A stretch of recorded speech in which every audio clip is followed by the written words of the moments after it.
Ethan. I appreciate you coming on, man. Yes. Thanks for having me. Yeah, dude. no problem, dude. No problem, man. Badge Banter.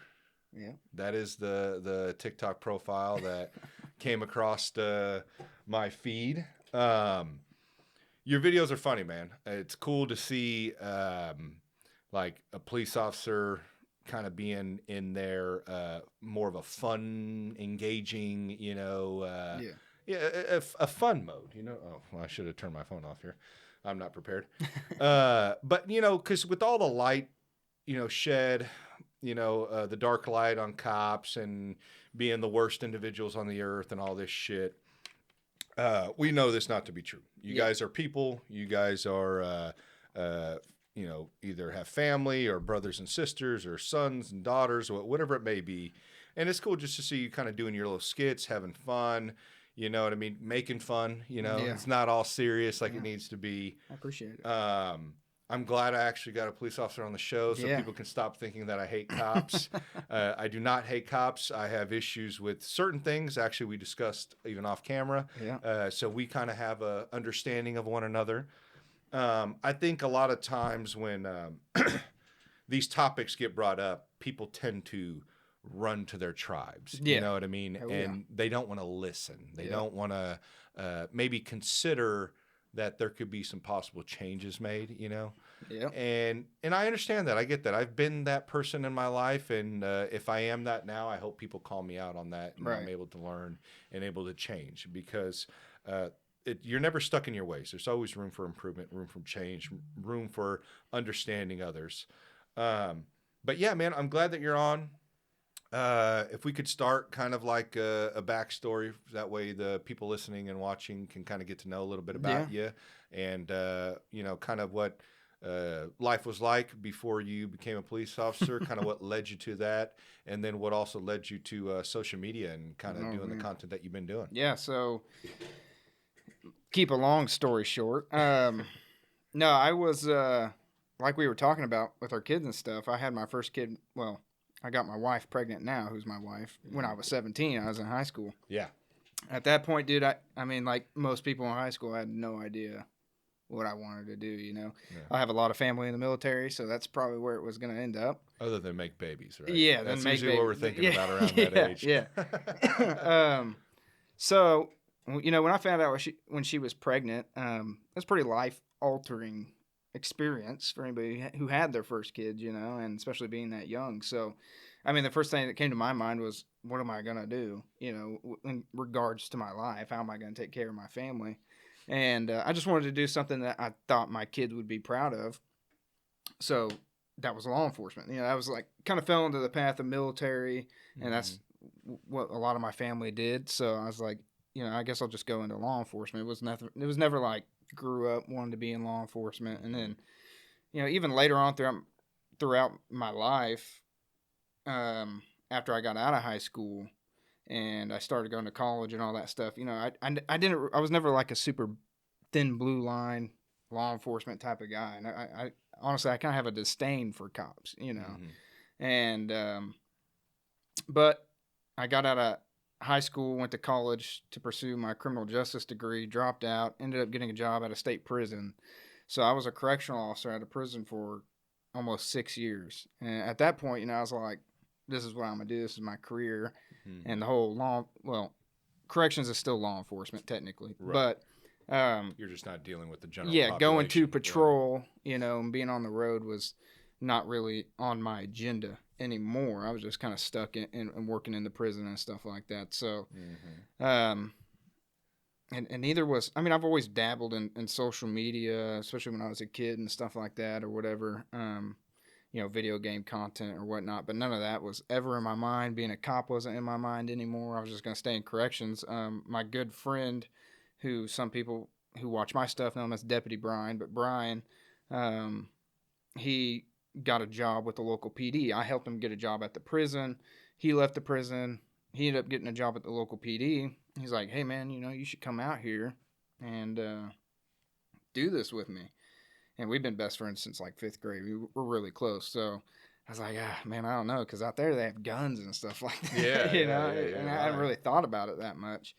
And I was like, in here, they just have knives and shanks and stuff. Not that big a deal. Yeah. I don't want to get shot at. Yeah. But I don't know, dude. Getting stabbed doesn't sound fucking that doesn't nice sound either. funny either. But no, he ended up convincing me. I applied and I got the job out there with PD. And he eventually, before we even went to academy, we went to sheriff's office. But regardless, we went to academy together. And it was like probably, I don't know, 6 months after I graduated from the academy. So academy in Kansas is 14 weeks. So I did 14 weeks of academy. I was on probably 5 months before that, 14 weeks, and another 6 months after that is whenever I started making videos online or whatever. But I wasn't under Badge Banter or anything like that. We were just making videos like, oh, this is funny, this shit's funny. Yeah. Just making fun of cops or whatever it was. But and then all of a sudden, some stuff just ended up taking off, and it's like, well, I'm just keep rolling with it, Then I started getting messages of people like, hey man, you made me want to be a cop, and all people asking me for advice. So then I started feeling like I had like a responsibility to give people advice or keep going or whatever it was, making people laugh, because a lot of my stuff and some of my stuff now was comedy, or just making skits and funny skits, but well, comedy's usually the healing that the world needs. You know what I mean? Like you can. Comedy's a weird thing to where you can get away with a lot in comedy. But I like that because I think that's probably the last avenue we have left in free speech being one of them. Yeah, and then also too, shedding light on like we said earlier, certain positions or certain topics and stuff like that. So that way people understand it's not what you really think it is. Like this is there's another side of this that you don't know. But before you did all that, like what was life like growing up? Like were you just working regular jobs? I'm guessing teenager, you know, doing fast food stuff probably or whatever, Yeah, I mean during high school I worked at a grocery store. I was a bagger there, but I mean it's like rather than that, I mean after high school I went straight. I had a pretty rough childhood. I grew up near like Wichita area, outside Wichita. My mom and dad had been divorced and stuff like that. But rather than that, I mean, yeah, regardless of my childhood or something like that, influencing me being a cop or something, it was never like that. Like there's no cops in my family. So it's like, going into law enforcement was never like something that I was influenced to do. It was just like an own decision that I felt like I wanted to have a career for myself and for my family, But and sometimes things just line up. Yeah, you know what I mean. You just never expected to be this, and you had the opportunity, you took it, and it worked out. Yeah, because I'm a pretty unserious person. So I mean, like, and that's why I did the comedy stuff, because like I just whenever I look at myself, and this is where a lot of cops have an issue with like imposter syndrome, they don't fit a mold or whatever. When you think of a cop, usually you're thinking of like a state trooper with a campaign hat on or whatever, some guy with a high and tight haircut. So no even nonsense. Sometimes when I think of myself, I'm all like, I don't even feel like a cop sometimes. Right. So, but I think that's important to get across to people in my page. It's like you can laugh, you can have fun, you can make fun of yourself and other people, but regardless, no, I didn't have any really too many jobs. I had worked at the grocery store when I was high school, went to college right after high school to Missouri Southern State University over there in Joplin. Oh, okay. And then I did like a landscaping job there, but then after that I went straight to the prisons. I mean, I started there when I was 19. Dude, so. How was that though? It was that pretty had to intense, have been fucking wild. Yeah. I mean, at first it was daunting. It was like you read the job description and stuff like that. And you're like, I don't even know if I can do this stuff. I don't think I'm smart enough. Dude, for this. Job descriptions are always like that. They are the worst. They literally, I don't know if they want people to get the position or they just want to scare the fuck out of everybody so nobody applies. I have no idea. Job descriptions are the absolute worst. And luckily, I had I had two friends that worked at the prison that I went to school with. One was a couple grades older than me, but I hit him up. And I was just kind of like, do you think this is a possibility if I apply out there? Because at that time, things were pretty rocky. I had a new kid. It was just me and my wife. Mm-hmm. I had to go back to Joplin and move in with my mom when I went to college because I just had a landscaping job. Right. I didn't make no money. Yeah. so she was kind enough to let me do that. But me and my stepdad just didn't get along. But we ended up moving out. I dropped out. We went and moved with her dad. And that was a whole nother thing because her and her dad don't even talk. You know, her dad left her when she was, you know, a kid. So, but not to get into that. So it was kind of awkward being over there, living with her dad in like Miami, Oklahoma or somewhere. Yeah. Outside there somewhere. But you gotta do what you gotta do. Yeah, we had nowhere to go at the point, you know. We had my dad who lived in the city that I live in now, but I didn't want to burden him with that because I had just left high school. He had helped us with, you know, having the kid and stuff like that while I was still going to school, and we just left, basically, was what it felt like, you know. So, we decided to stay over there because, honestly, I was trying to keep from going back to where I was from, but it's kind of like a black hole, you know.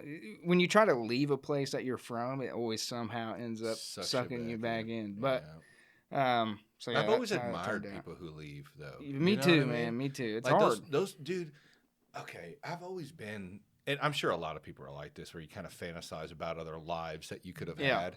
Like, dude, I wish all the time, and I love my kids. I do. Right. I love my kids. But damn, sometimes I wish that I would have had the knowledge now at this age, at 18. Yeah. Fuck, man. Same, dude. Same. You know what I mean? And I know that you can't think backwards. You got to look ahead. I get that. But sometimes it's just nice just to think, like, I don't know, like, you know the movie Benjamin Button? Yeah. That's like one of my favorite movies. Yeah. And just to see, other than the whole, you know, main topic of him reversing aging and all that stuff, but him in India, him in like all these places, he was on an island, you know, like living, like that's fucking so cool. Dude. Oh yeah. You know, like, you know how cool it'd be to go live in China or India or Africa or wherever it may be and just see how life is like. There's a guy who drives a purple Challenger all across the world. I don't know if you've seen this guy. Yeah. He comes across my Instagram all the time. Do you know who that is, Julian? Have you seen that guy before? No. What's his name? I don't know, dude. If you can find that guy, just put purple Challenger. Guy drives purple Challenger across the world. I'm sure he'll pop up. Yeah, I've never heard of that. But it's really neat because, you know, he'll be driving through fucking Afghanistan. You know what I mean? Yeah, and to us, yeah, that guy right there. Yeah. No, go up. Yeah, that dude. What's his name? Keith Sinclair, 28-year-old from Albuquerque, New Mexico. So, out of all cars, he chose a Challenger. I know. Like it'd be the worst one. Yeah, you think you'd want something all-wheel drive. You know what I mean? But he's been something. getting around, and he actually got stuck somewhere pretty recently. I can't remember if it was in the Philippines or where he was at. But the dude's just cool by showing the realities of what's actually going on in the world. Yeah. Because you got to think about it. Yeah, we live in the United States. But just like we like to point at China and Russia and all these other countries as like propaganda type countries, like, oh, everything they're telling us is lies. Well, we lie to our own citizens as well. You know what I mean? All the talking heads that are paid. Some would say the most. Yeah, exactly. Well, I would probably say they're all fucking the same. You know what I mean? Like, and it's kind of crazy because like he goes out there and that's what's beautiful about having phones. You can finally go out and we have actual true independent journalists. Yeah. You know what I mean? Like true.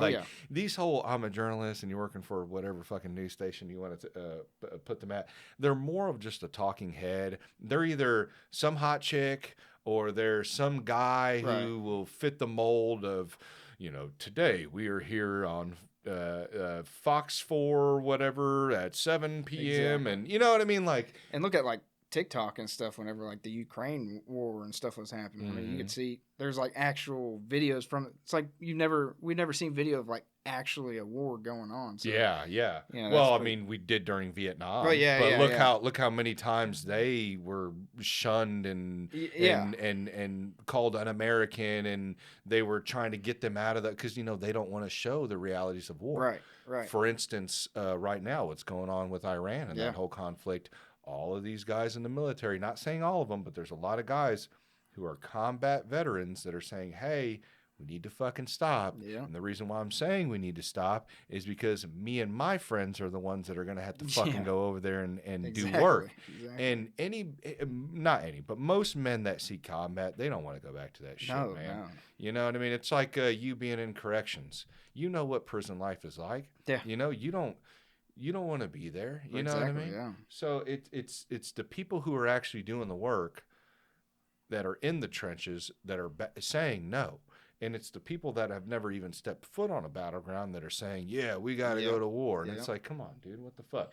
But this guy right here, though, pretty cool, all the stuff he shows. So I recommend people go follow Keith Sinclair. I don't know his Instagram tag and all that, but I'm sure you can find check it. that out. Yeah, look up Purple Challenger guy. But it's pretty cool, man. It's just cool him hanging around with people. Like I said, we think of Afghanistan and we think of the worst of the worst, you know, but we have to remember it's just like we think of Mexico and we think that Mexico's all ruined and Africa's all... Dude, there's going to be pockets. Yeah. No different than in the United States. If you go to Northeast over in Kansas City, it's going to be a rough area. You go down to Independence Avenue.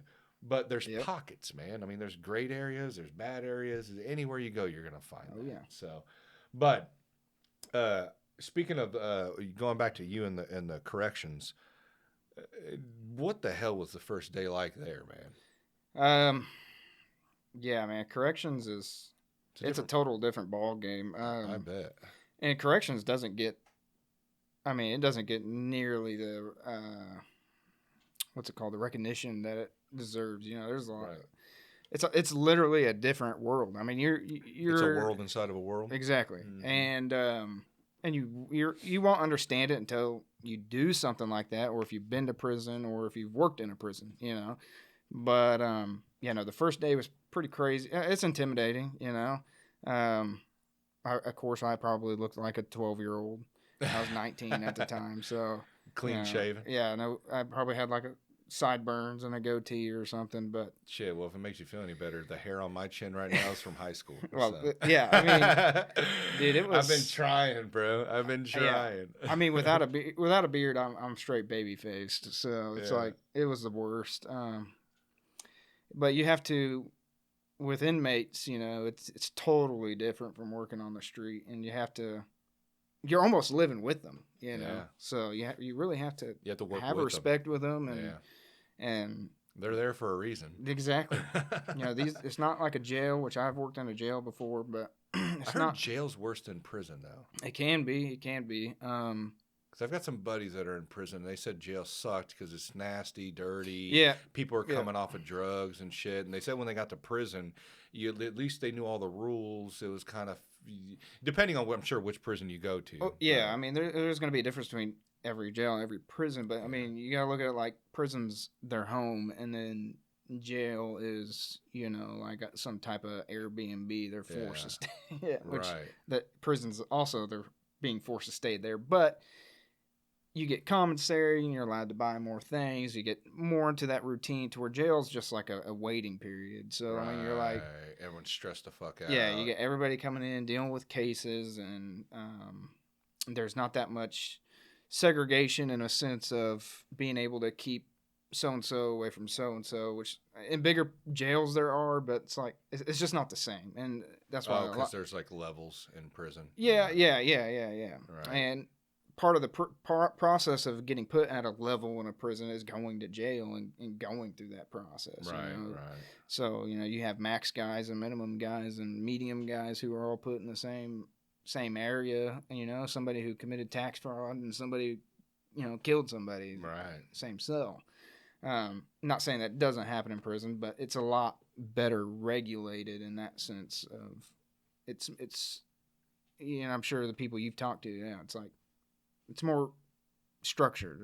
It's their home. Right. You know, so. Right. And they've gotten past the fact of they know what time they're doing.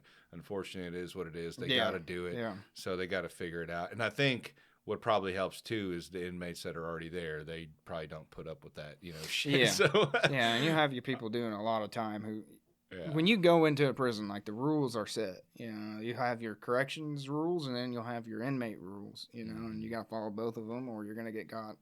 You're going to get caught up. And is it super segregated in this area? Like race wise? I'd say in prison it is. Yeah, no matter. I didn't know if that was like because I don't know. I can't remember what my buddy. He was in Cameron, and I can't remember what he told me it was like there. I thought he told me it wasn't as bad as you would think, like in California where you see some of these. Oh yeah, California's gonna have a big like Mexican presence and stuff like that. Yeah, like Serranos and stuff. But yeah.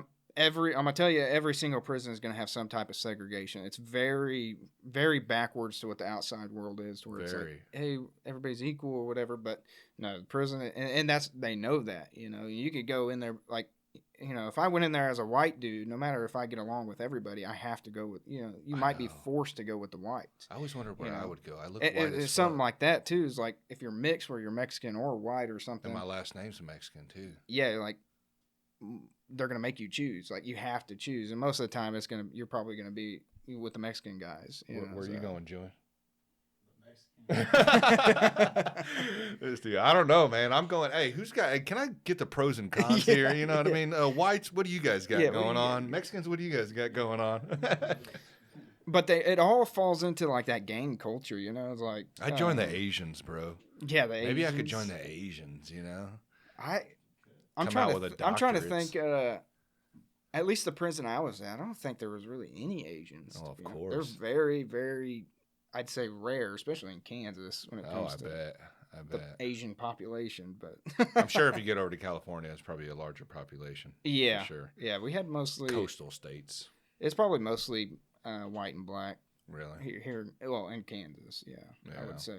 No Mexicans. I feel like there's a ton there's of definitely Mexicans. There's definitely a Mexican population for sure. Yeah. I would say the majority is white and black. Right. But no, there's definitely a Mexican population, and they got some strong gangs as well. But oh yeah. So, I mean, the Mexicans are definitely they're not to be trifled with. I guess would be to say they definitely have a large gang presence. But is it like have you seen stuff in there when you've been like? Do they fuck with you guys a lot there? It depends, man. It really depends. Because, like you said, you walked in there young, you know. Yeah, when I first got fresh there, meat type deal. Yeah, first year or two, you do get fucked with for sure. How do you handle that shit, man? You just try to bite your tongue and just try to keep it professional, or I guess I don't. Tell me what you can tell me. Yeah, no, dude, I'm very like I like to look people. Like everybody's a human, so that's how I look at things. Unfortunately, you have officers, whether you're in corrections or you're on the road, who do not think like that. For sure. But I really am like the type of guy, like if you show me any type of respect, I show you respect. Right. Match energy with energy. I always match energy. And so I was very by the book, in a way of course you have your areas of discretion, but they knew that, I was cool, and I would definitely, like, if it was something small, I don't care, like, you need me to help you out with this, whatever, but at the same time, like, I expect you guys just to follow the rules, like, I'm here to do a job, so at the end of the day, that's all I'm trying to do. I'm trying to do my job, get my paycheck, and take care of my stuff. You have to have that respect, like, this is where they live. That's their home. So when you go in and you're shaking them down and stuff like that, or you're stripping them out, you have to understand, like, this is something that they have to go through and it is by their choices, but at the same time, there is a level of respect there to be with. So I never had like a real big issue when it came to being messed around with in the later years. Yeah. Of course, at first, like all the rookies and stuff are going to get messed with, and as far as it goes, it's like how to handle it. You do have to kind of bite your tongue a little bit, but also just don't allow yourself to be pushed around. Oh yeah. If they smell fear on you, that's even in the street. Yeah, you know what I mean. You can't let people see that fear, but you also can't go over the top and want to fight everybody either. Exactly. And it's a fine line. Like, I'm not an intimidating person, I would say, at all. So it's not like you got to go in there and have a chip on it. Because when you go in there acting like a hard ass, they can tell it's an act. You know? Yeah. So it's like... Usually the loudest mouths are the ones who can't fight. I would deal with that all the time, when I got in the later stages where I'm training people and, they're putting on this, like, hard act, like, oh, they don't care. They got this, like, look on their face like they're the most badass dude there or whatever, Mhm. because they want to be looked at as they want to be looked at as like, not to be messed with. So Right. that's like the worst thing you could do. It's just talk with the guys, man. You just got to talk with people and What's just go on training about your like day. before you go in there? Did they teach you a little bit of combat? Like Yeah. okay, how to like restrain somebody, how to defend Yeah. yourself. I think this was a while ago, but I think we had an 8-week basic academy, similar to law enforcement academy, basic training, but it was within the KDOC. I think it was 8 weeks. But regardless, yeah, Which you is do crazy, dude. Yeah, 8 weeks yeah. and then you got to go. Yeah. You do 8 weeks of just like learning the job and stuff like that, and then I think it was like another 4 weeks of OJT, on the job training is what they called it. Shadowing somebody. Yeah, Probably. yeah. Which you did a little bit of that, regardless. Yeah, they do teach you defensive tactics, is what it's called. We did a big. They're really big on like pressure points and stuff like that, and which they do work. And I've used them a couple times, and they work. I mean, they fucking hurt. Yeah. Like, so, and that was another thing into defensive tactics and law enforcement. Basically, same stuff, but it's a lot more in depth. Law enforcement basic academy is definitely more on the jiu-jitsu side of things. Oh yeah. I would hope. Yeah, That's definitely been very beneficial. Oh yeah. So, to where the correction side was more on numbers, and they show you basic techniques to restrain people and stuff like that, but a lot of the times we have issues with people not complying, so we have to use a pressure point or spray them or whatever to get them to put their hands behind the back or whatever. Right. So it's just very... I think it would be helpful in there as well, though. I think my biggest thing of what I see a lot of the times, especially for, you guys in those positions, is just a lack of training. You know what I mean? Because after that, is there any training after once you're out there? Like any type of weekly or monthly? Yeah, no. With corrections, it was... we did a yearly training. Basically, you go over almost every class you did in basic training like once a year or something like that. But it's not. It's like spread out like weeks. I know. And you see the amount of tax dollars that are just being wasted out there on a bunch of other shit. Oh yeah. And that's been my biggest thing. It's like these departments, whether it be correctional officers, who I'm glad you said that, who get a lot of the times overlooked, probably because a lot of the times these prisons are in middle of nowhere. You know what I mean? If you think about it, I don't know. I mean, I can't say that for all. I'm sure there's some that are close to towns, but at least here in the Midwest, a lot of times these big prisons, like for instance, who I said Cameron, they're out really far out. You know what I mean? When the population of very small, and I understand probably why they do that, probably for the demographics, lower pay. Like you're in those small towns. Well, they can get people to actually work those prisons. The big thing is, it was something like, at one point, the prison that I was working at, it was a medium facility, and at one point they wanted to start bringing max inmates in, but it was too close to the town. The city council. So that's probably too. It's got to be a certain amount of whatever. What am I thinking of here? It's got to be a certain distance away from general populated areas. They look at it as like, okay, these are convicted felons and stuff like that. So if they get out, are they going to have places to go and people to see and people to potentially, terrorize or whatever? So city councils definitely have a huge issue when it comes to prisons and stuff like that, for sure. That's why they're always on the outside of towns. And so I could see that too. But the thing is too, also, it's like, why aren't you helping give this training to these guys more often? You know what I mean? It's like a lot of times I see you guys are like living off of overtime and fucking, doing after hours at a fucking quinceañera, you know what I mean? Doing private security. It's like, why don't you give them a little more money for these departments? I know where we can find it. I mean, we just discussed literally the amount of bombs we're blowing up over there and across the pond. Those bombs are very expensive. So give it to you guys. That way you guys are able to train. Because, dude, police and correctional officers, I think they need to be at least doing jiu-jitsu twice a week. Oh, yeah. At least. Yeah, and no. they can't say there's no gyms. There's fucking gyms everywhere now. And you know? training is definitely, it's like one of the biggest downfalls and why there's so many, I want to say so many, but why there's, listen, bad stuff's going to happen There's quite a few regardless. incidences that Right. could have been avoided. Exactly. If training was more prevalent. Exactly. But, yeah, training is definitely important. Mhm. And unfortunately, I think, so for the state of Kansas, I'm not sure what it is for Missouri, but for the state of Kansas, you only are required to get 40 hours of training a year. Mm-hmm. That's not. And That's is nothing. that shooting and So actual combat? that's. I think the only things, I don't even want to say because I know I'm probably gonna get it wrong, but like firearms, there's a couple that are like required within the 40 hours and stuff. Right. You got to qualify and do all Yeah, that like stuff a as diversity well. training, firearm training, and stuff like that. But yeah, but it could be anything. You know, Right. like you could go take a week-long course about interdiction or something, and there's your 40 hours, and you don't have to do anything I else. see. You see what I'm saying? Yeah. So, and that's just to keep your C-post or your post certification. You know, every state has some type of governing body that looks over law enforcement.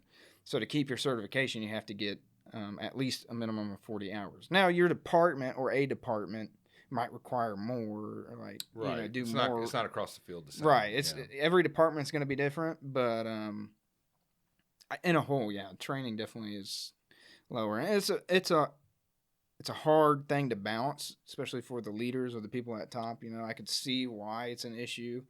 You know, like one of them being nobody wants to be a cop anymore. Right. So like if everybody's in training, you know, you even put a couple guys in training. Now you have nobody to cover shift. Right. You see, so. But that goes back to the whole who's balancing the checkbook exactly. of these states and these cities when it comes to funding. You know? Yeah. And where can we, you know, instead of some of the dumb shit I see that we're doing out there with like these statues and these road name changes and whatever the fuck else it may be, you know, all the money that's getting the money being given out for projects and all this stuff. I mean, for fuck's sakes, I think we're putting that stadium downtown in Kansas City, and I think $1 billion is going from taxpayer dollars. So it's like, I get it, and I know there's a lot more behind it, and I'm not saying I know everything. So people who are watching, don't think as if I know everything. I'm willing to have anybody on to have this discussion and enlighten me. But we know that, I mean, for God's sakes, we just seen a campaign that literally just fell on its head, you know, over the last year of we're going to stop the fraud and waste. And that never happened, and the Doge fell apart. So we know this is real. Mm-hmm. We've seen all these what were they called, the nonprofit organizations that were basically funneling money through them and basically stealing money from taxpayers.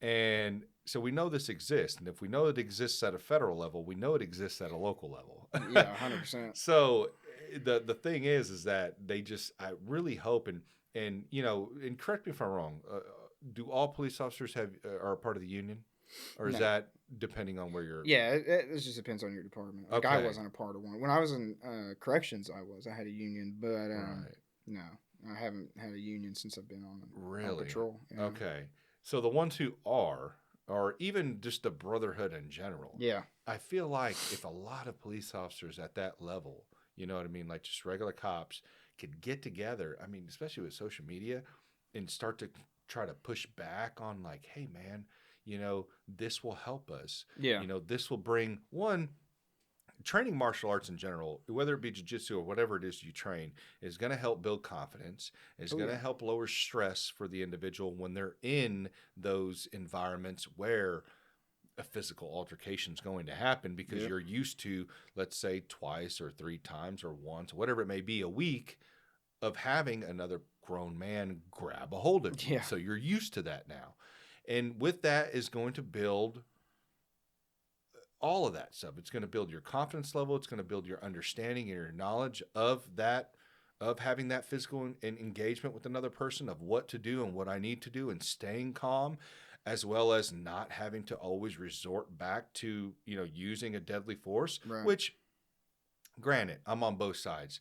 If you're a fucking guy who is attacking another individual and you get fucking shot, you're a fucking idiot. Stop trying to attack people. Yeah. But then again, too, I would like to see not everyone always think they have to resort to killing somebody. I have friends who aren't police officers who go, I don't need to learn jiu-jitsu, or I don't need to learn boxing or whatever, any martial art, because I got my gun. And I'm like, so what? If you get into an argument and some dude punches you in the face, you're going to shoot him? Like, that's fucking crazy. Yeah. So... You know what I mean? Like, and it's the same for cops. It's like, yeah, I get it. You're cops. You shouldn't touch a cop. But let's say, for instance, this altercation could have been handled in a different way. That cop doesn't want to have to resort to shooting somebody. One, he's got to live with that. Exactly. Maybe he can, maybe he can't. And then two, how do you know you're going to hit them and not somebody else behind them or a neighbor or a kid in a car when you could have had the knowledge of being able to de-escalate and take someone down by yourself without having to rely on 3 other cops having to come over. I mean, dude, I've seen some of them. They're fucking insane. Yeah. Like, a grown man can't take down another grown man who's maybe not even, like, his size at all. Like, yeah. Which I will attest, it is difficult at some points. When you have a grown person that does not want to, does not agree with what you're doing to them, it can be difficult. But that's where, listen, in law enforcement, in any capacity, whether it's corrections or on patrol, having some type of physical altercation is inevitable. Mm-hmm. Okay, so yes, any type of martial arts training is definitely important, or wrestling, or whatever. You are going to have to protect yourself at some point. That's just how it is, unfortunately. Regardless if you escalated it or somebody else, hopefully somebody else escalated it at that point. Yeah. But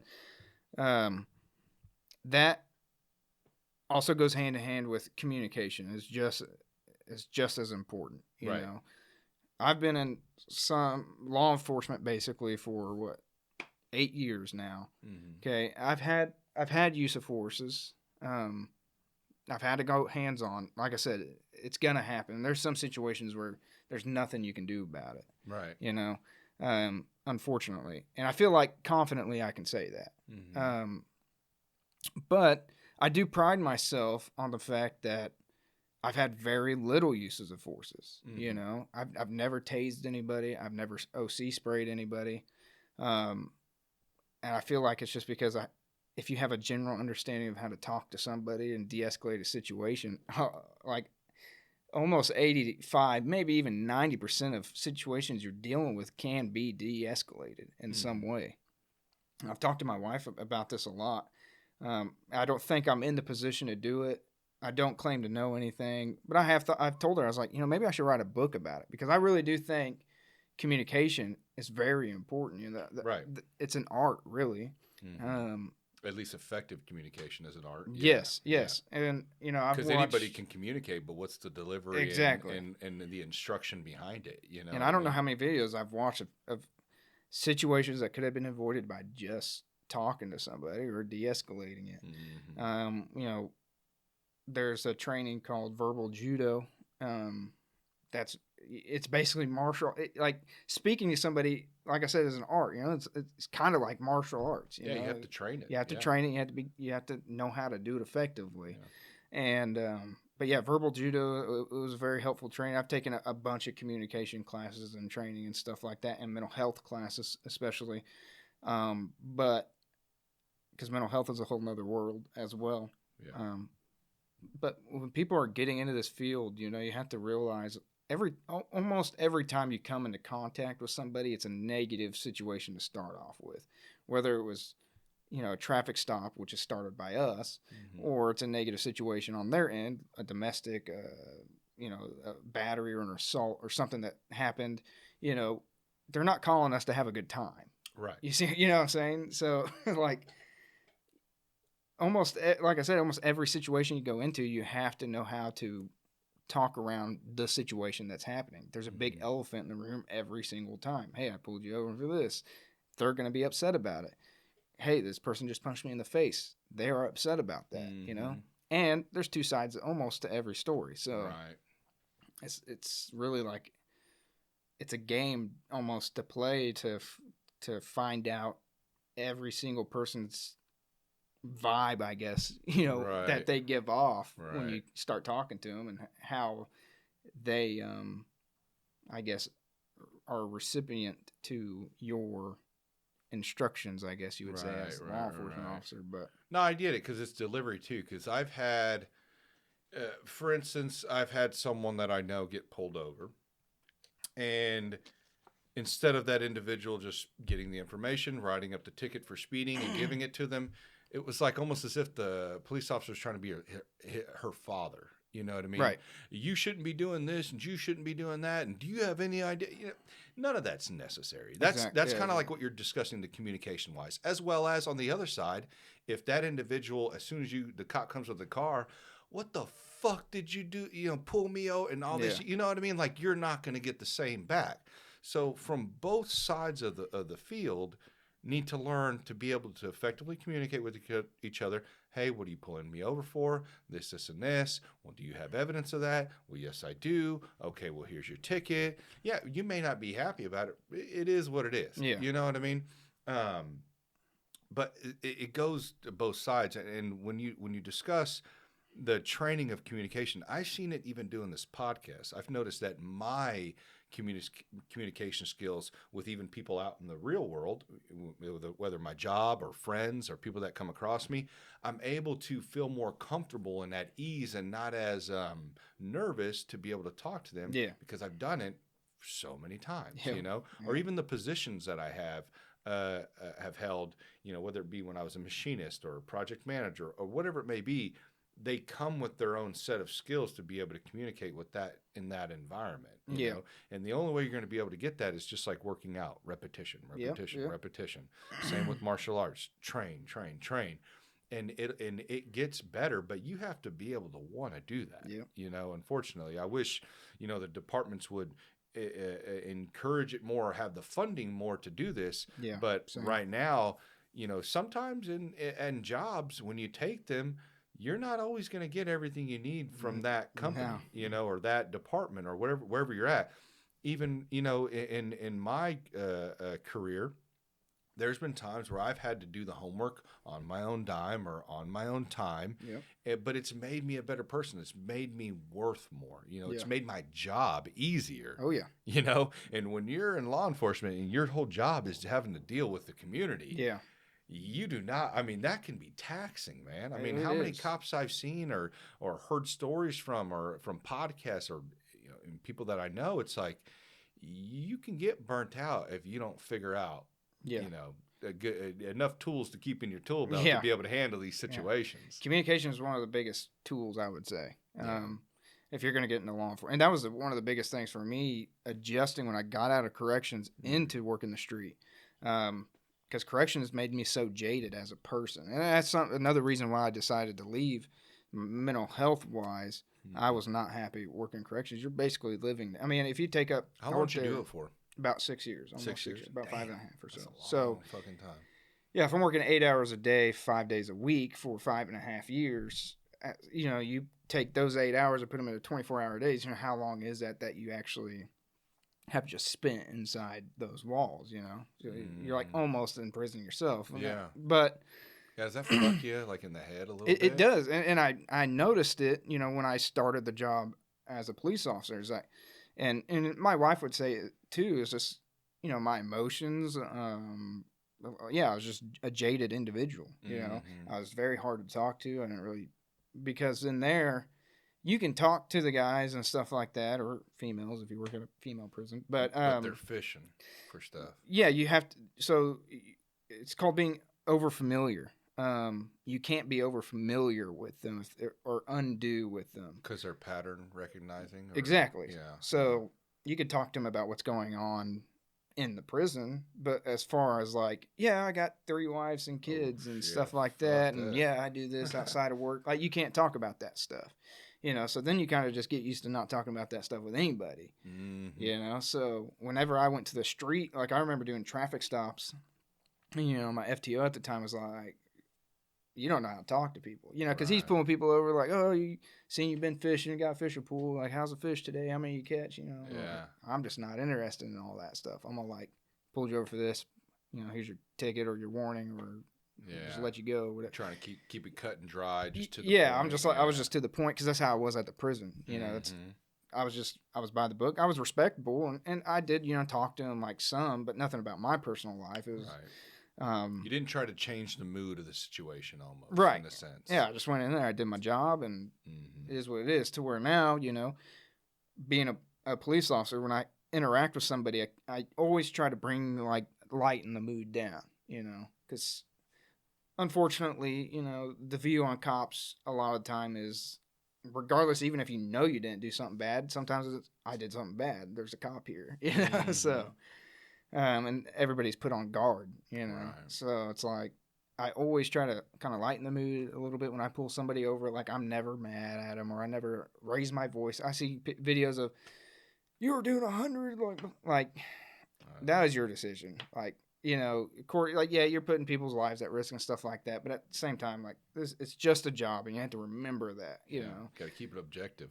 Yeah. Exactly. And, you know, and I might give like the advice, like you were saying, like I might do that, but that's to like, you know, kids who are in high school still or whatever it may be. Like if they're not, you know, making a wrong turn into the wrong lane or something like, hey, you know, just a heads up, you have to turn into this lane or whatever, small stuff about traffic regulations and stuff. But if I'm not going to tell a grown adult, like, you really need to slow down. You know? Like they know they need to slow down. Yeah, that's why you're there. So like, you know, I speed. You know, everybody speeds. You know, so it's not like the amount of cop cars I see speed. Yeah, cops speed. You know, it's ridiculous. So it's you can't the whole sit speeding here. Stuff has kind of turned into, I feel like, more of like almost like a revenue collection. You know what I mean? And I've heard cops talk about, you know, the whole quotas and stuff like that, and I've heard people claim whether or not it's true or not, whatever it is. It's almost like, and I understand why it's implemented because we want to keep from an accident from happening. Yeah. But if you ever see cops on the side of the road shooting radar, people slow down, they speed right back up once they're out of sight. So in my mind, I wish a lot of the times that time was we were just able to fund these departments better.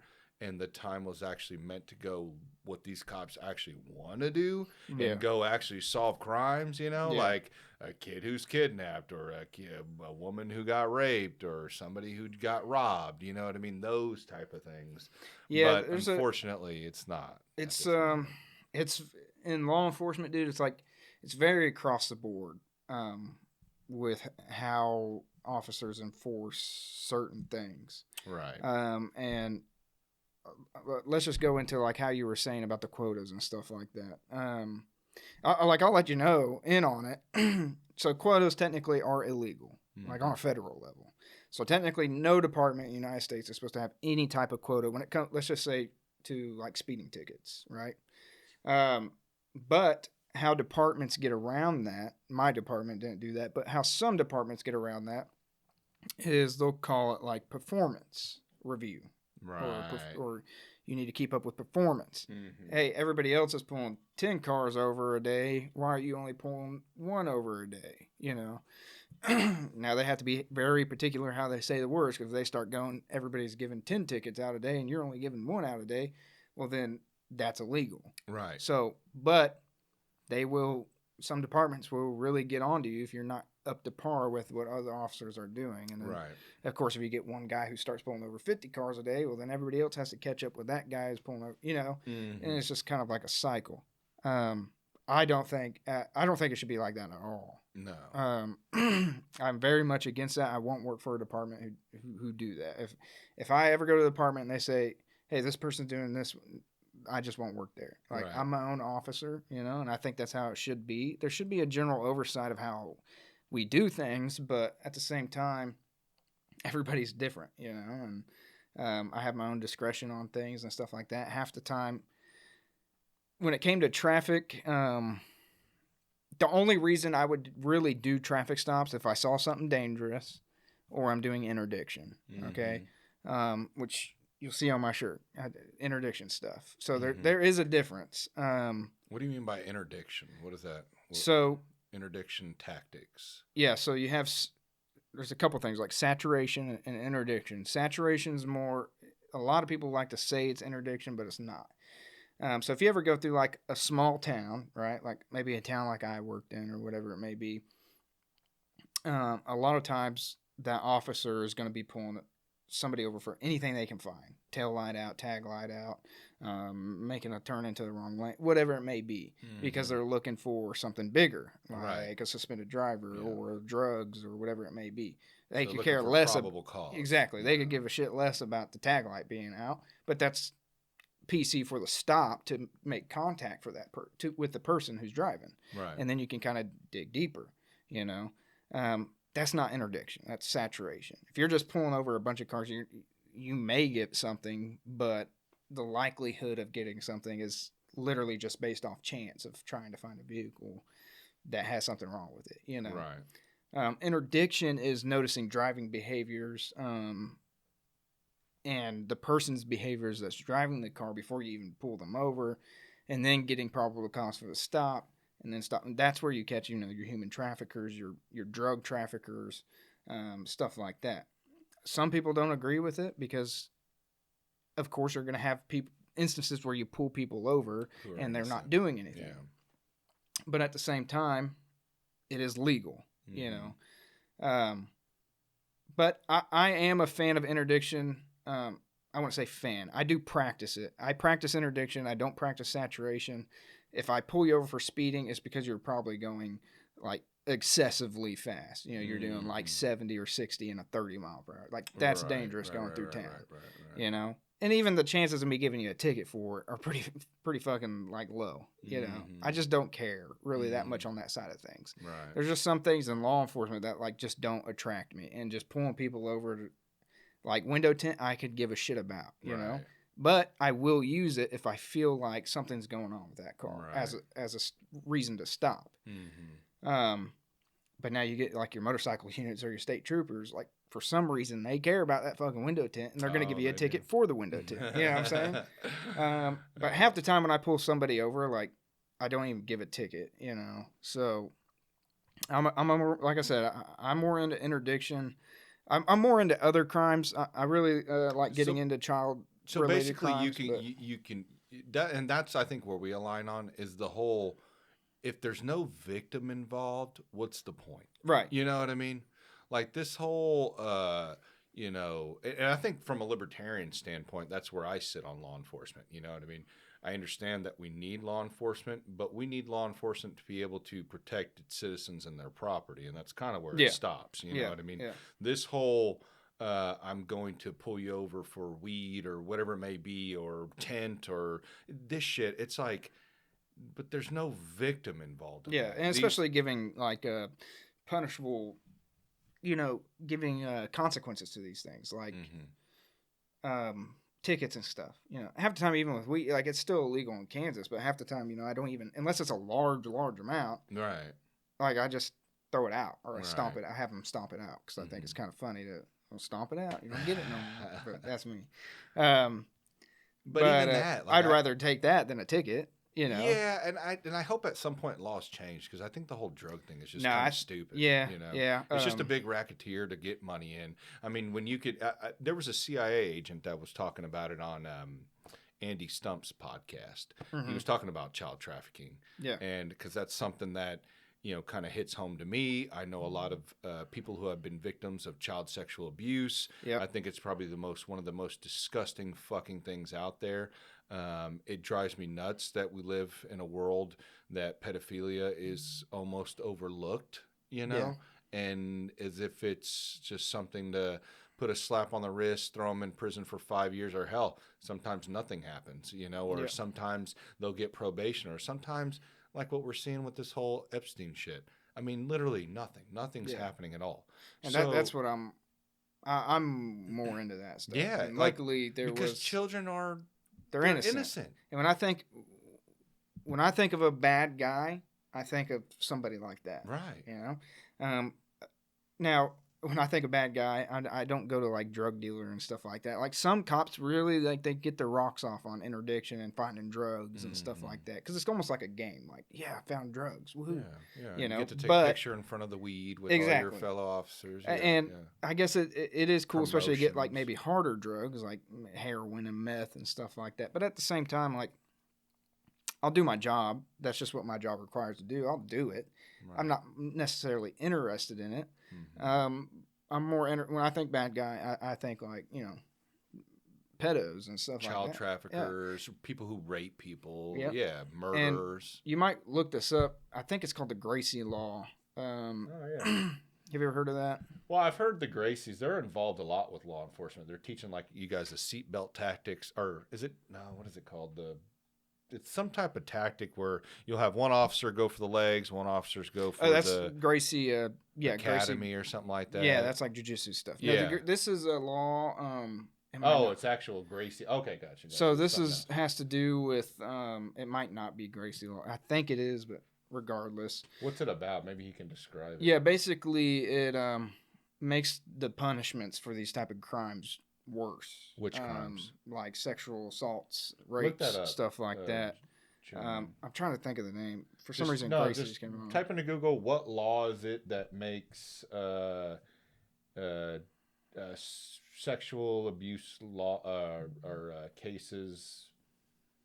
I don't know. More what? What'd you say it was? More what? No. And it's not called Gracie Law. Type in Gracie Law at the end. At the end of it. Maybe that'll pop up or something. No. I'll think of it. You're good. You're good. Oh, there it is right there. So sexual abuse is criminalized through specific states and federal penal codes rather than a single federal Gracie law. So type in federal Gracie law. Type that in at the top.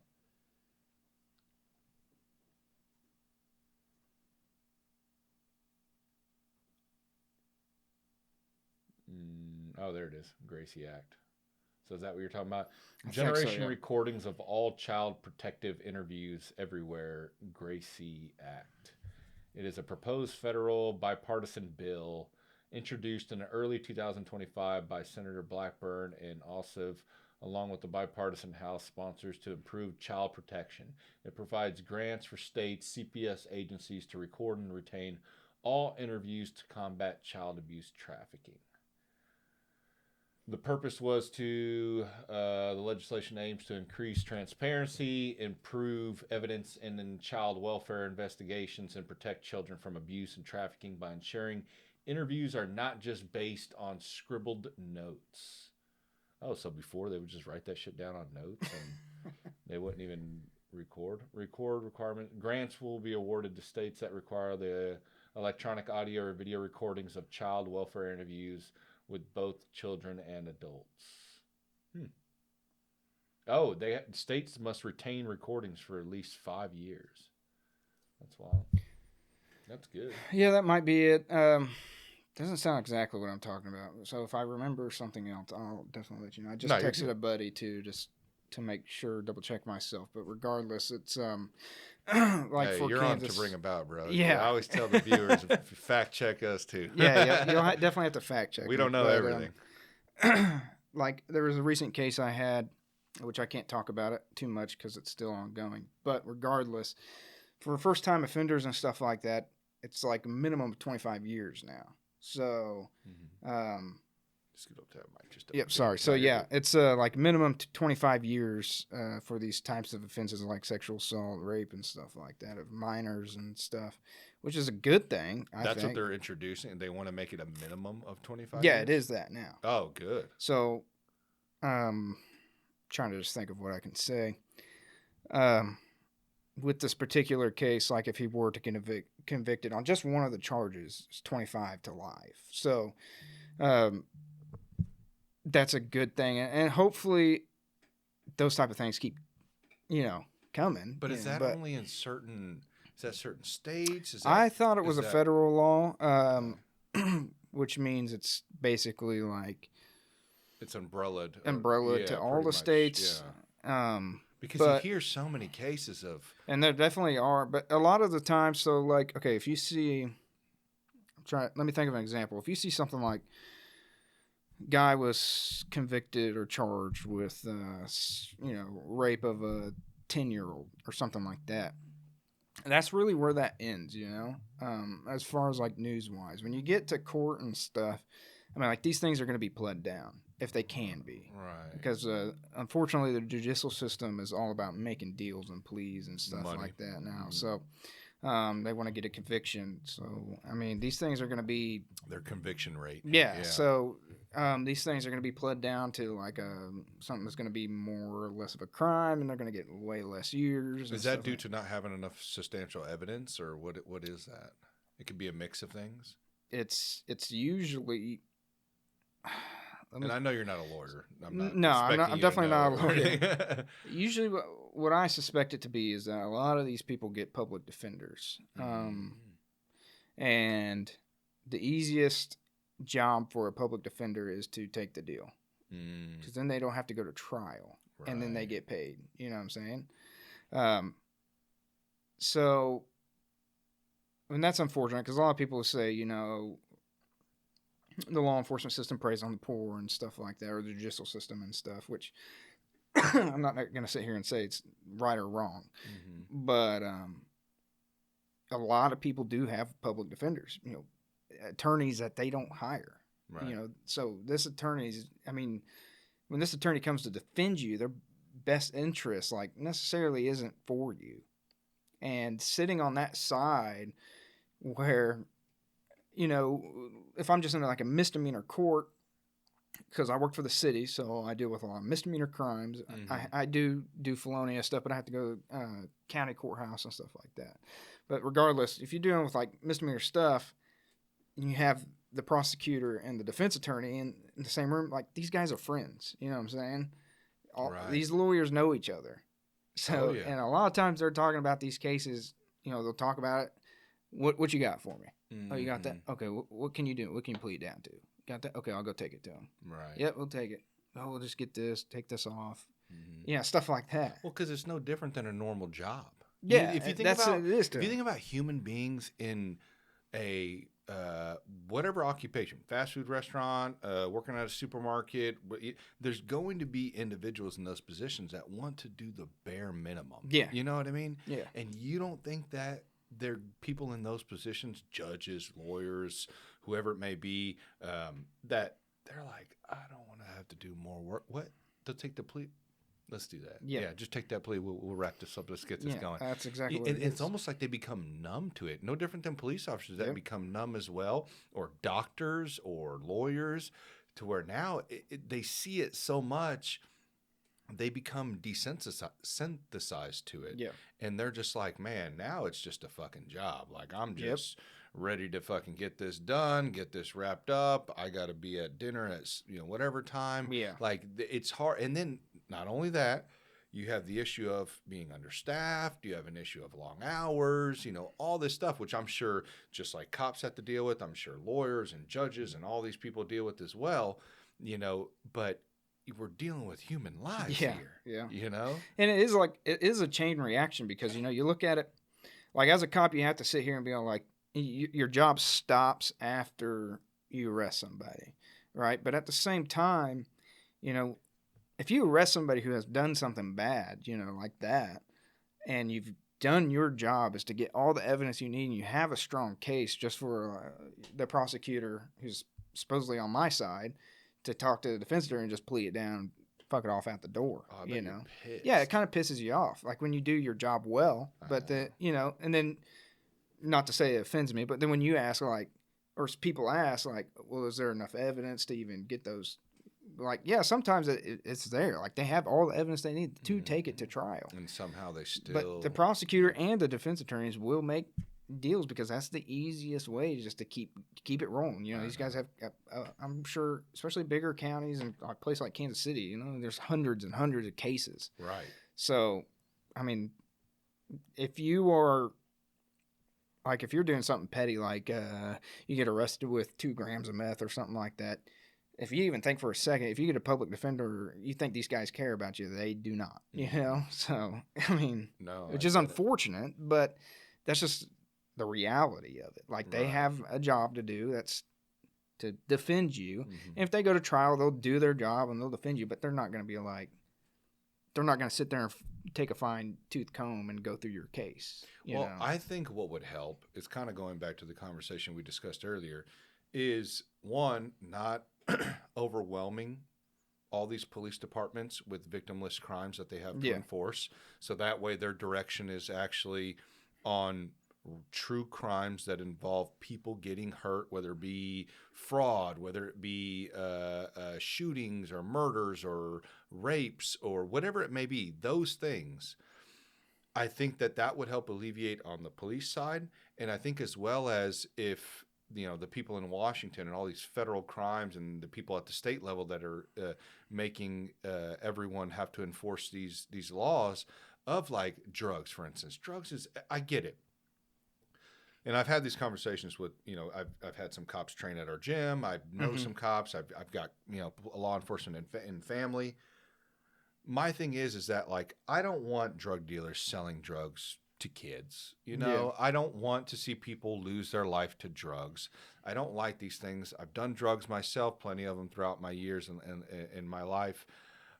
I've seen the harms. I've also seen to where people do drugs and they're just fucking fine. You know what I mean? Like, like we're seeing now as time's going on and the laws start to become lax on marijuana and even what I just seen Rogan with Trump trying to, I don't know what they actually did for psilocybin, but they basically are relaxing laws on that because literally mushrooms was in the same category as fucking heroin, which is insane.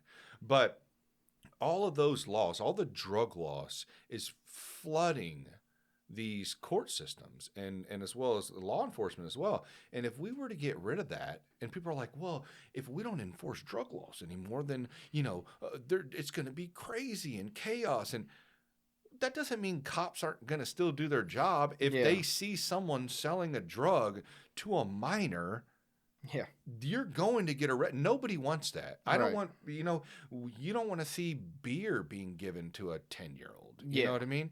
But yet we're so loosey-goosey with alcohol. Oh, alcohol's not a big deal. We can all sit out on the porch and fucking drink alcohol all day long in front of our kids, and that's not a big deal. That's what I kind of think, like marijuana should not even be a question. It should be legal everywhere. If alcohol is legal, alcohol has caused way more harm. Way more. I mean, how many people do you know that have died from marijuana? From either a vehicle accident or whatever it may be, and how many people do we know that have died from alcohol? I mean, tons. I mean, I've got tons of family members who have died from either alcoholism, or I know, people who have been in bad car accidents due to alcohol. I mean, alcohol has been the worst to me in my life over all the drugs I've done. That's probably one of the biggest ones I stay away from just because I know how I act. Do I like a beer or two? Yeah, I do. I'll drink with my brothers, but as I've gotten older, I've learned that moderation compared to when I was younger. I did not. And so I think if they did that, I think we would have more time, energy, and to be able to comb through these cases a lot better and not what plea deal can we take and actually get these people in prison that need to be in prison. I mean, dude, the amount of women that I know who have been, one, for everybody out there who's listening, child molestation normally does not happen from somebody you don't know. It's usually a family member. Unfortunately, it's fucking disgusting. I don't know how a father or an uncle or a brother close or whoever friend, it is, family close friend. member. I don't know how they look at a child, an innocent child, 5-year-old. I mean, dude, I've seen stories as low as fucking 1 year old. Babies. Sad. I don't know how you do that, and you think that's okay. And don't get me wrong. I have tried to go deep into the psychology of an individual who looks at children and try to put myself in the shoes of what is it? Is it something that you've gone through in your life? Is it because it's done to you? Can you really not change your mind due to a genetic issue, like in your brain, like a neurological issue? Like, what is it?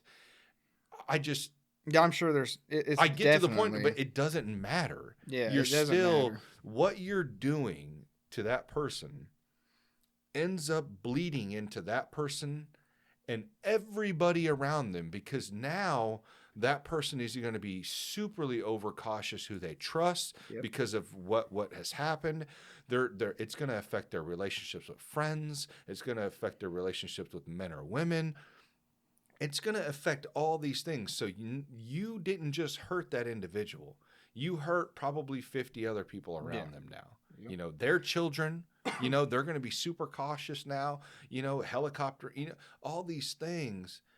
And you didn't think about that when you made that action, you know, when you committed that action, you know? Mhm. And so I hope that in the future, as I think we're starting to talk and have these conversations, and I think podcasts are probably one of the biggest things that's helped kind of push in that direction, for sure. because before and still now, media is all controlled. So they were able to control the 10 news channels we were able to watch for the longest. Yep. Well, now we have true independent journalism, and we're starting to see now, and I'm not one of those weed guys that's like, everyone should do weed and it should smoke all day. Fuck no, dude. Weed is no different than anything else. You got to have moderation.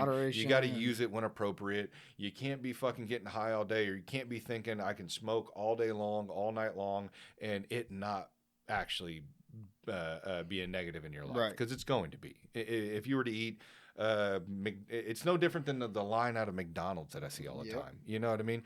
If you're going to eat like that, 3 days, 4 days out of the week, you're going to pay a price at some point. You know what I mean? Yeah, for sure. Is that a price you want to pay?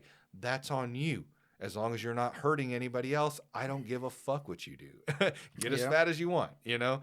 But just understand that I hope the world is starting to understand that it's not right for another grown human being to be able to dictate your life, Right. no matter what they feel is appropriate or not. Right. So yeah, there's got to be. I mean, we live in America. Yeah. You know, we've got to have some freedom. Supposed to have freedom, but there's a lot of buts. Yeah. But. I see it, of course. Like, I have to play devil's advocate because, like, I'm a cop. You know, I'm in law enforcement, so of course, like, my job kind of dictates how I view things somewhat. But it is, you know, my wife is very like, I think every drug should be legal as long as you do it in your house. Like, it shouldn't matter, you know? Right. And I could definitely see like that perspective. And, cause it's funny because my wife is like the most like non-cop lover. And it's so funny. I think it's hilarious because sometimes you see like wives like will literally that's their whole personality. Like, Right. Yeah, I know what you're talking about. And it's so funny because she's like the exact opposite. She's right. like, whatever. Hey, but, opposites attract. Man. Yeah, exactly. So, but no, and I just like, you know, you got to look at it like, it goes back to the alcohol stuff too, though. Like, you do alcohol or drink alcohol, and you got DUI, you go wreck and kill somebody, whatever it may be.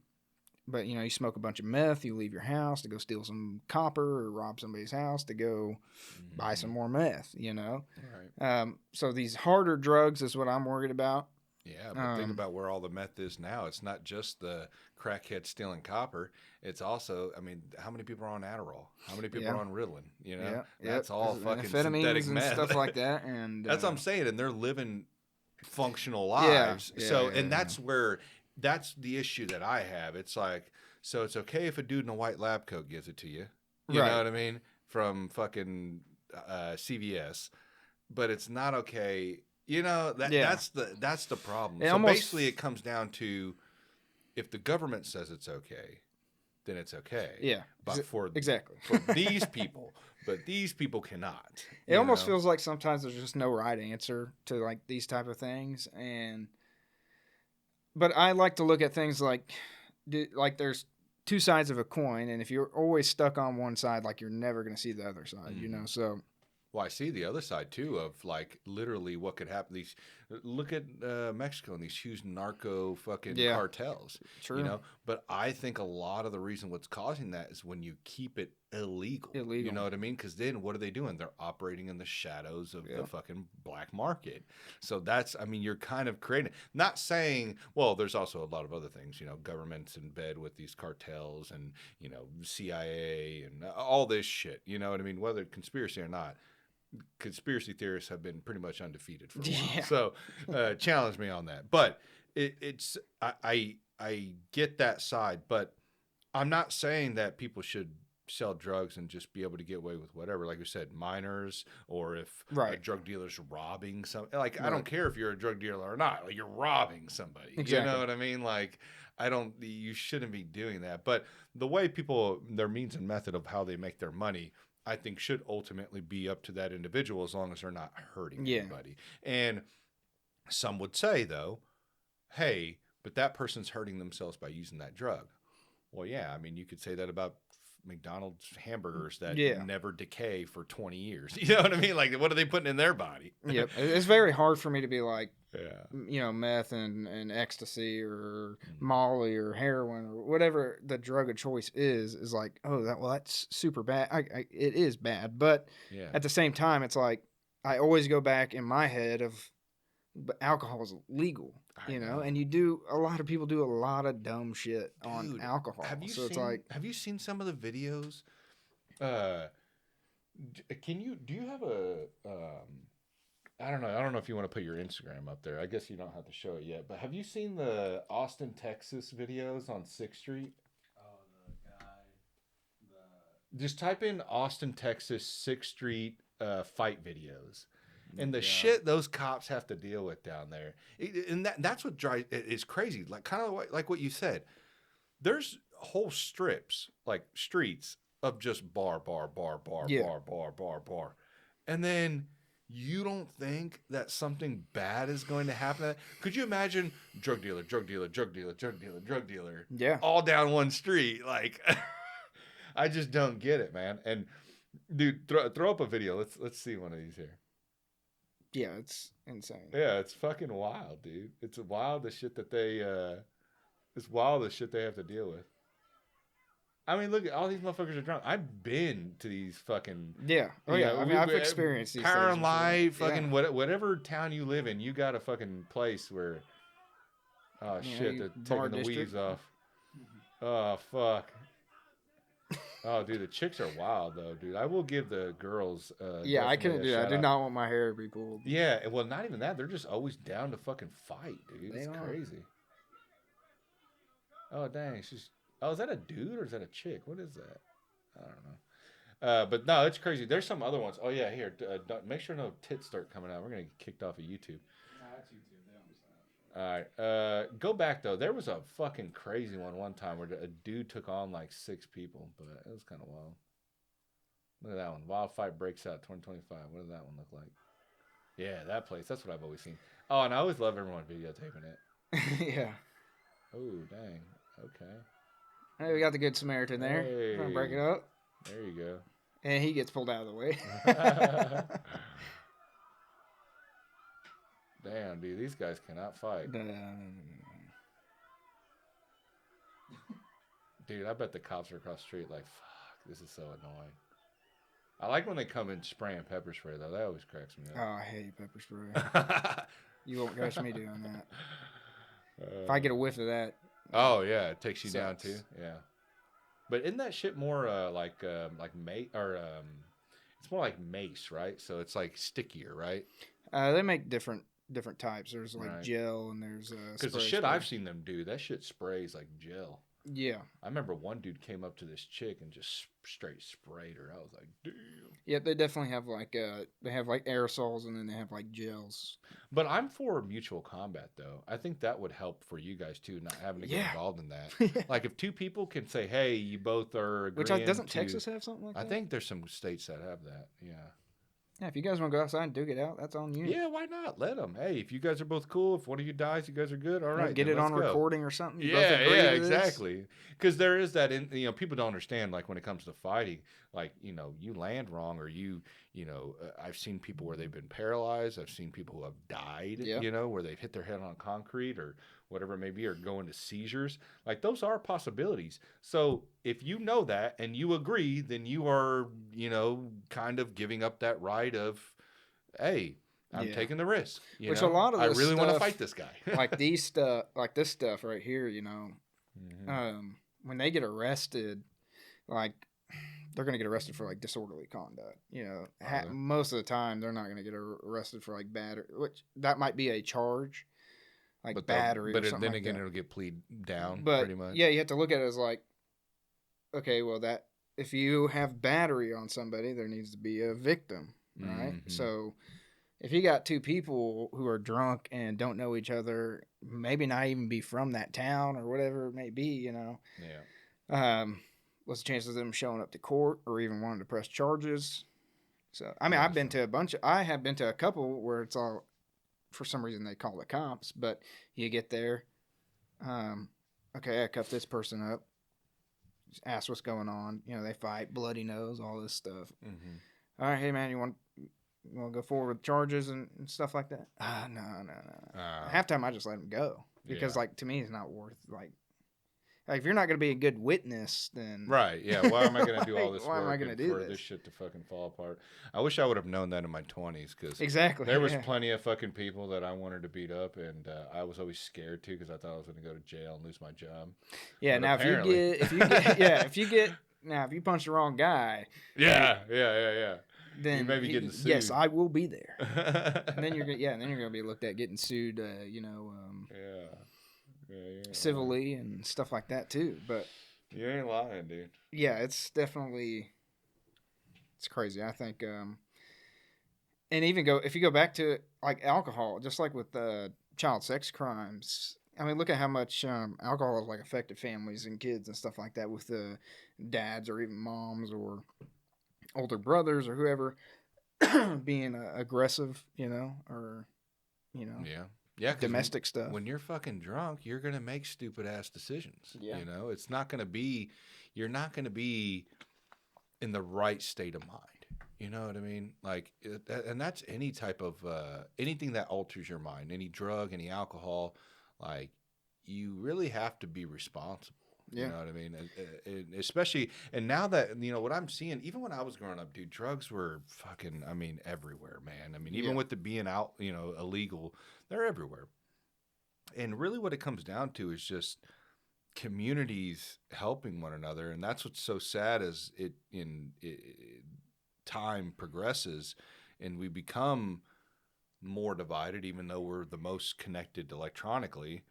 It's like we're losing that. Mm-hmm. You know what I mean? How many videos do you see, especially on X, I'll see videos of like, some lady and her kid and there's some crazy fucking guy that's out of his mind and he's fucking beating up the lady with the kid or something. You know what I mean? And no one's doing anything. Everyone's fucking scared. Like, and I say this about politics. I say this about,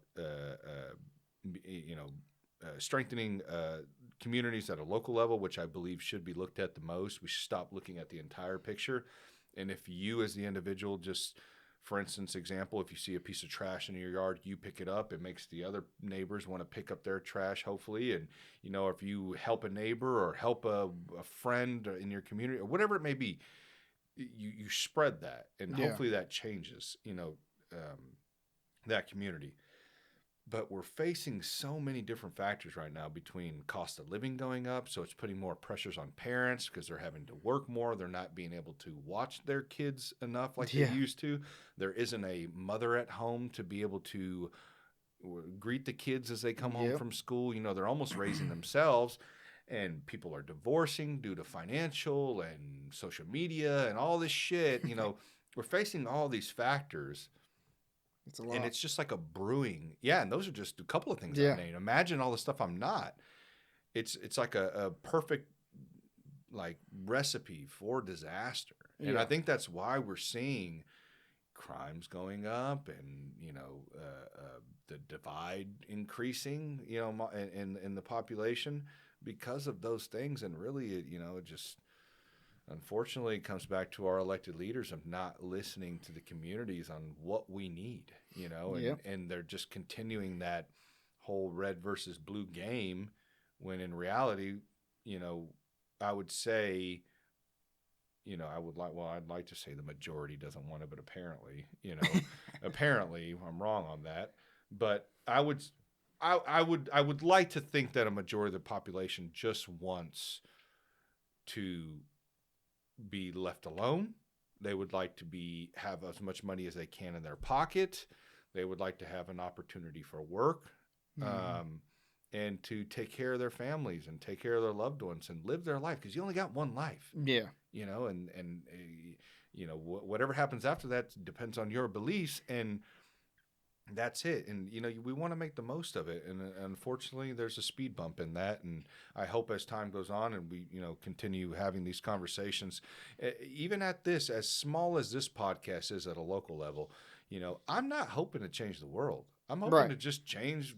Hell, if I can change the small city I live in, you know what I mean? If I can change Kansas City, if somehow my voice can help mend that and bridge that gap where that break in communication is between all different races and all different communities and all different ways of life, ways of thinking, then I think that I've done my part. Yeah. You know what I mean? And that's what I'm shooting for. And if I can change that, then I know others that have the same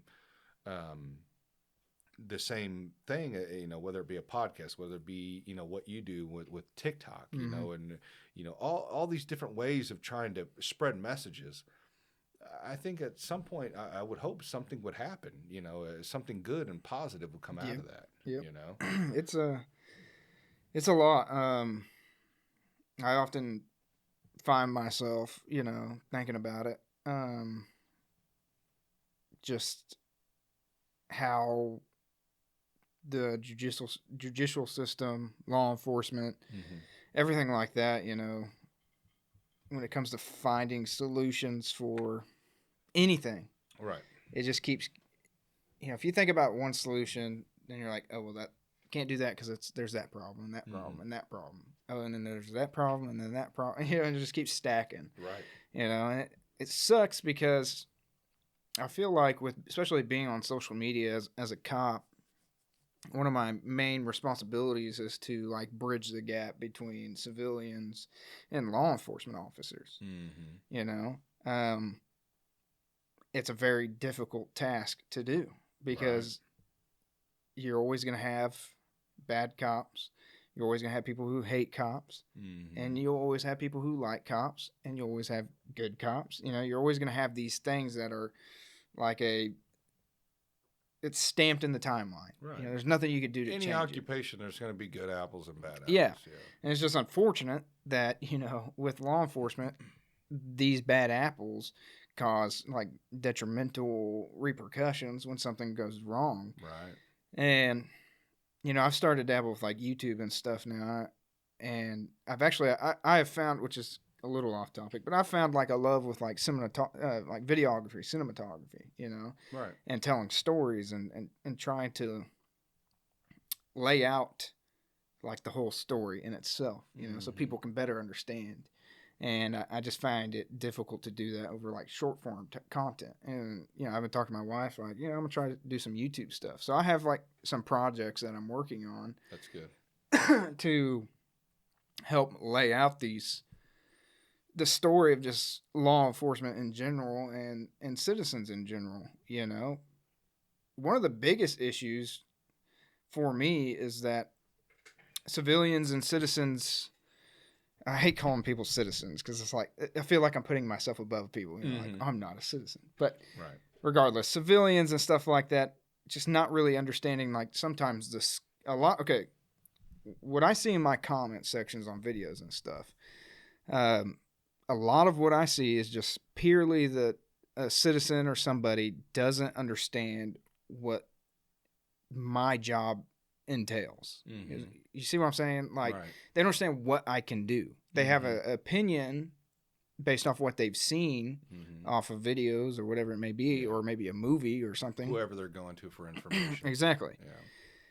But something like interdiction, for example, like what I was talking about, like if you get pulled over at 2 a.m. because your tag light is out, to somebody who doesn't deal with law enforcement, they're thinking like, what the fuck? Like, why am I getting pulled over for a tag light? Who cares about this shit? Mm-hmm. To where on the law enforcement side, like they're looking for drugs or whatever, or human trafficking or whatever. Mm-hmm. But that connection isn't made in that moment, Mm-hmm. and there's really nothing going on to explain like why cops do some stuff that they do or whatever it may be.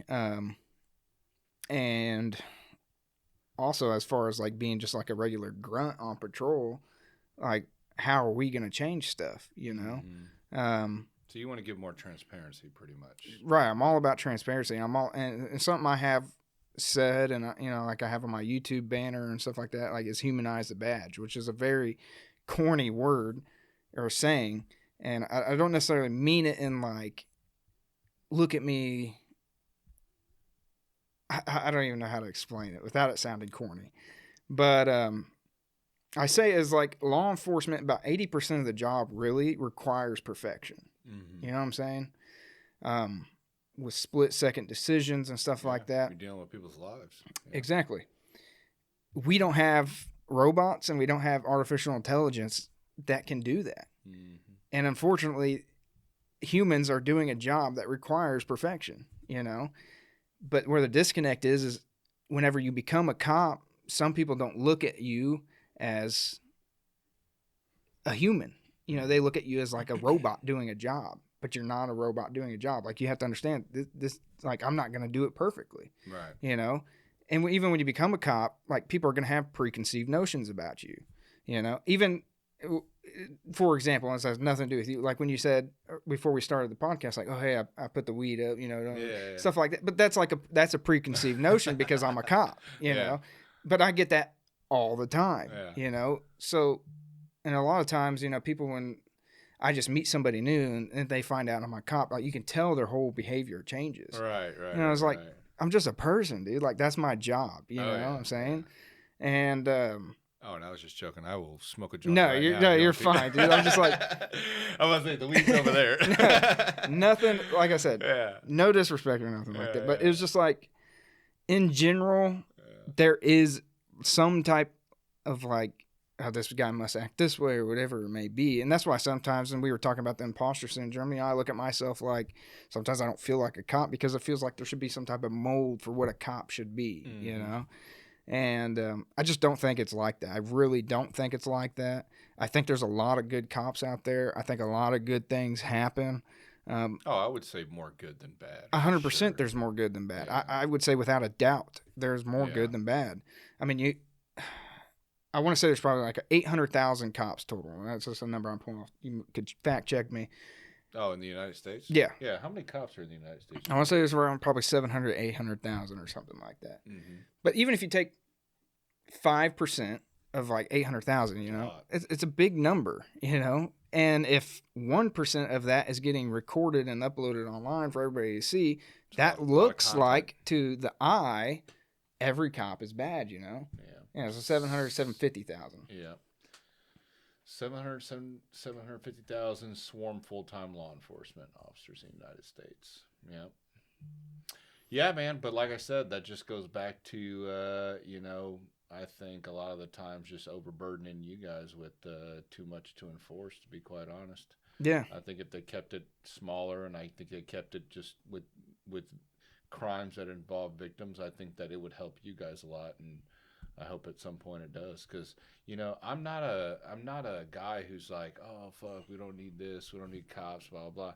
Yeah, we can have them. I think really though, what I tell you don't want anarchy or something. Yeah, like that, but also I want people to police themselves too. People need to understand that cops are not going to be the first line of defense. You are. Yeah. You are always going to be that. If you're going to rely on cops, I mean, fuck, dude, the amount of videos and even in, from my experience in life of people going, I'm going to call the cops. It's like, Yeah. what the fuck are we talking about? What the hell here, happened to like public shaming? yeah. I remember like you would have communities of people like, I would say even like towns as small as mine, like some people like just won't do things because they're scared of what like the community is going to think about them. We don't have community anymore. And then we just, and then I guess you can shame somebody on social media. Yeah. And but that shit will get buried in a couple of weeks. Yeah. So it's all like, you used to, back in the day, you knock on somebody's door. It's like, oh, hey, come in, have a conversation with the person. Now somebody knocks on your door. It's like, who the fuck is at my door? Like, so it's all like stuff has just changed, And it's but yeah, I think that's kind of what it needs to be. It's like you need to,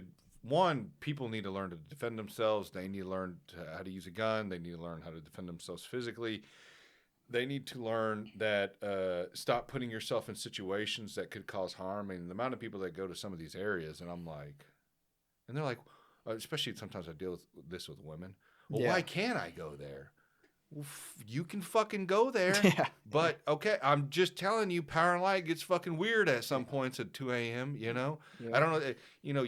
People that walk around and they just fucking think as if, oh, I'm a person, so I'm entitled to safety. It's like, well, that's not how the fucking world works. Yeah. I mean, not only that, when you do these things and you put yourself in these situations, granted, I want people to go out and have a good time. But unfortunately, like and a lot of law enforcement know, there's a dark world out there. Yeah. If you want to find it, you can access it too. Go on Twitter or X. Go on X and go on the fucking any type of Instagram now. Instagram shows some crazy shit. Yeah, that's like, great. That's great. You will see the sliver. I'm not saying I hope to think of the world being more good than bad. I don't know what percentage I'd put it on, but but it just it's hard to put a number on it. But the portion of bad to life is nasty. It's not you need to become familiar with it, because if not, you become a victim to it. And I think if people did that more and they trained and with a gun and martial art and had respect for themselves and wanted to acquire the knowledge to be able to understand the certain places and all that stuff, I think it would help too. You know what I mean?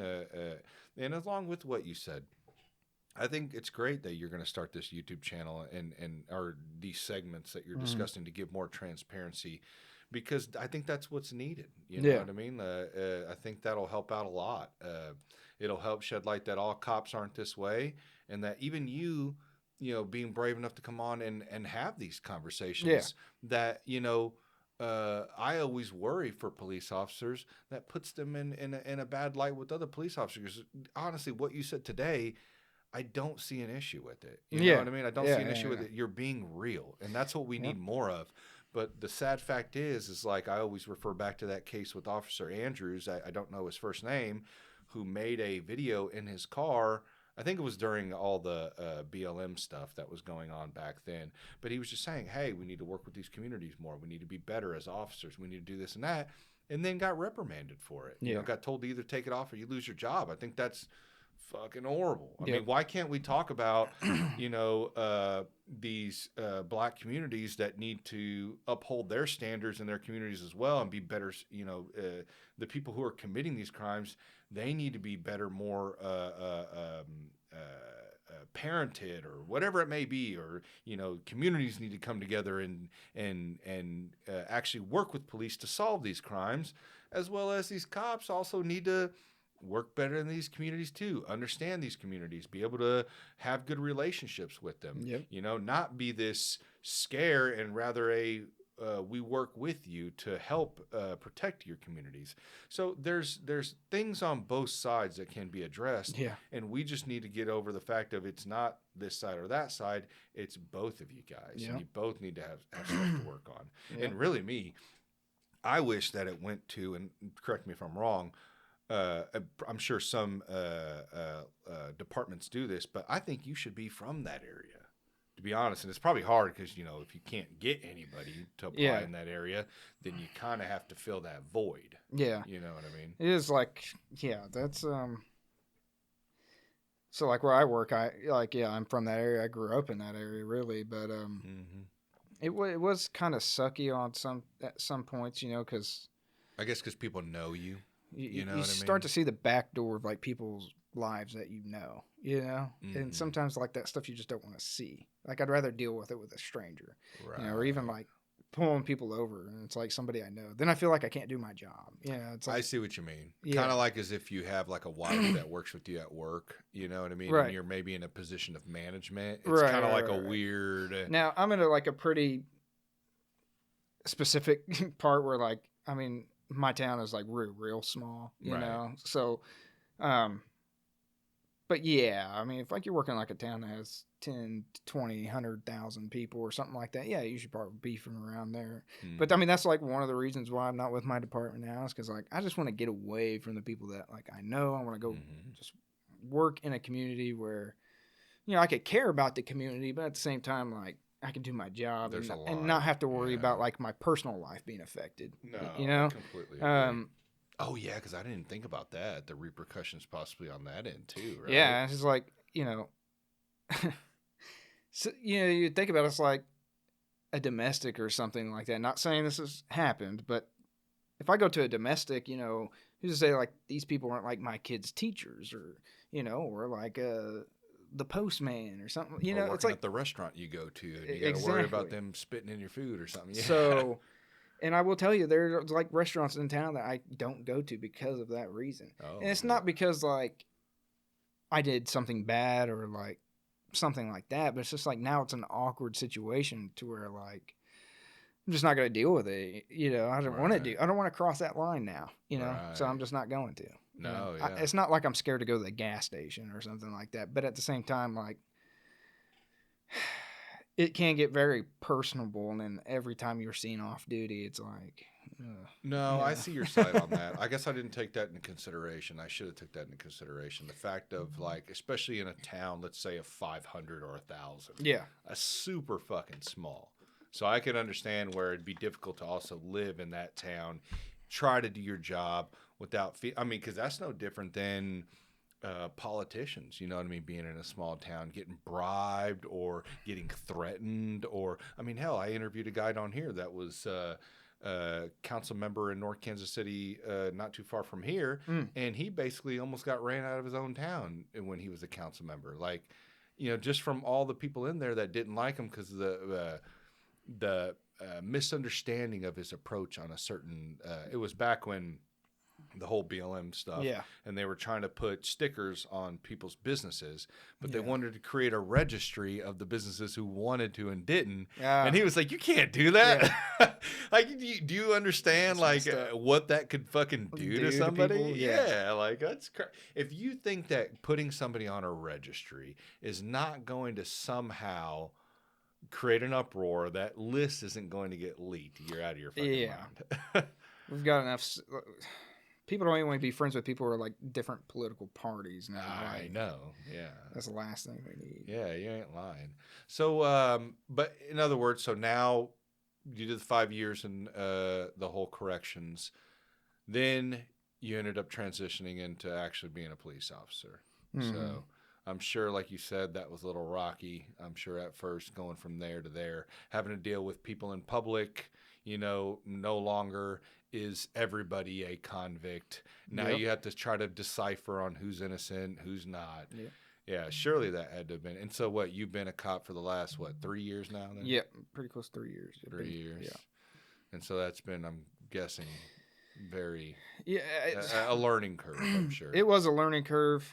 Mentally, it's a lot better for me. I'm glad I made the choice. Obviously, now I have all this social media stuff and whatnot, and that would have never happened. How'd that come about? Like you just one day were just like, I'm gonna start making videos. How long Yeah. ago was that? That was, I think I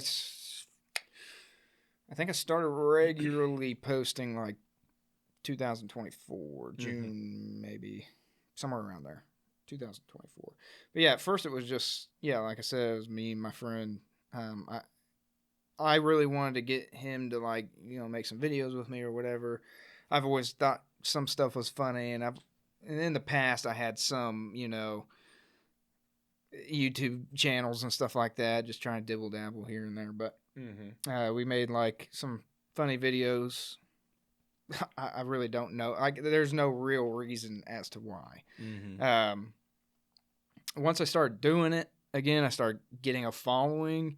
I felt like I had some type of responsibility to answer these people's questions, to keep people entertained. And then I started, you know, and especially now, like doing it for a while, like, yeah, I've really come to like it and like making content. And, you know, I could see myself one day leaving law enforcement in general to pursue something in like videography or whatever it may be. You know, I like it. I'm not the best at it, and I'm definitely still learning. But I feel you on that. yeah, and I'm learning all the time, man. But like, I just made my first long form YouTube video the other day, or it just went live the other day, and yeah, I had a lot of fun doing that, and so now it's just something I kind of enjoy, you know, and I like having the community of people that I can go to. Like, I have you know what Discord is? Yeah. So like, I have a community of people on a Discord. It's like, I actually have a Discord. I just never have been oh, on do you? it. Yeah. A listener of mine, he created it for the podcast. It's hard, man. It's hard to manage all this shit. It is hard. You I know? have like and a full-time job on top of that. Yep. You know, family. And that's where unfortunately, I love the Discord. I've got like probably 12 or 1,300 people in there, and they're all like first responders and stuff like that. And I've got like maybe 6 people that manage it for me and stuff. But that's cool. Yeah, it's very nice, and it's a good place for them to go be able to talk.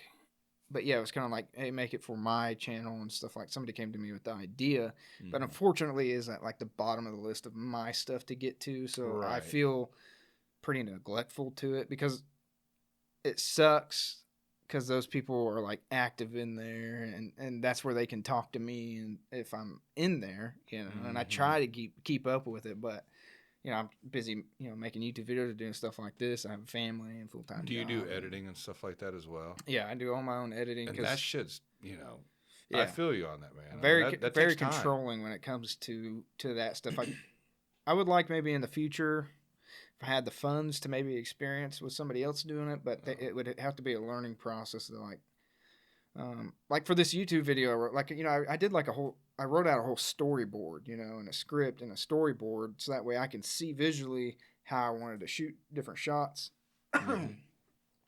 So I could bring what was in my head to life, you know, kind of like what you would do for like a movie or something. Right.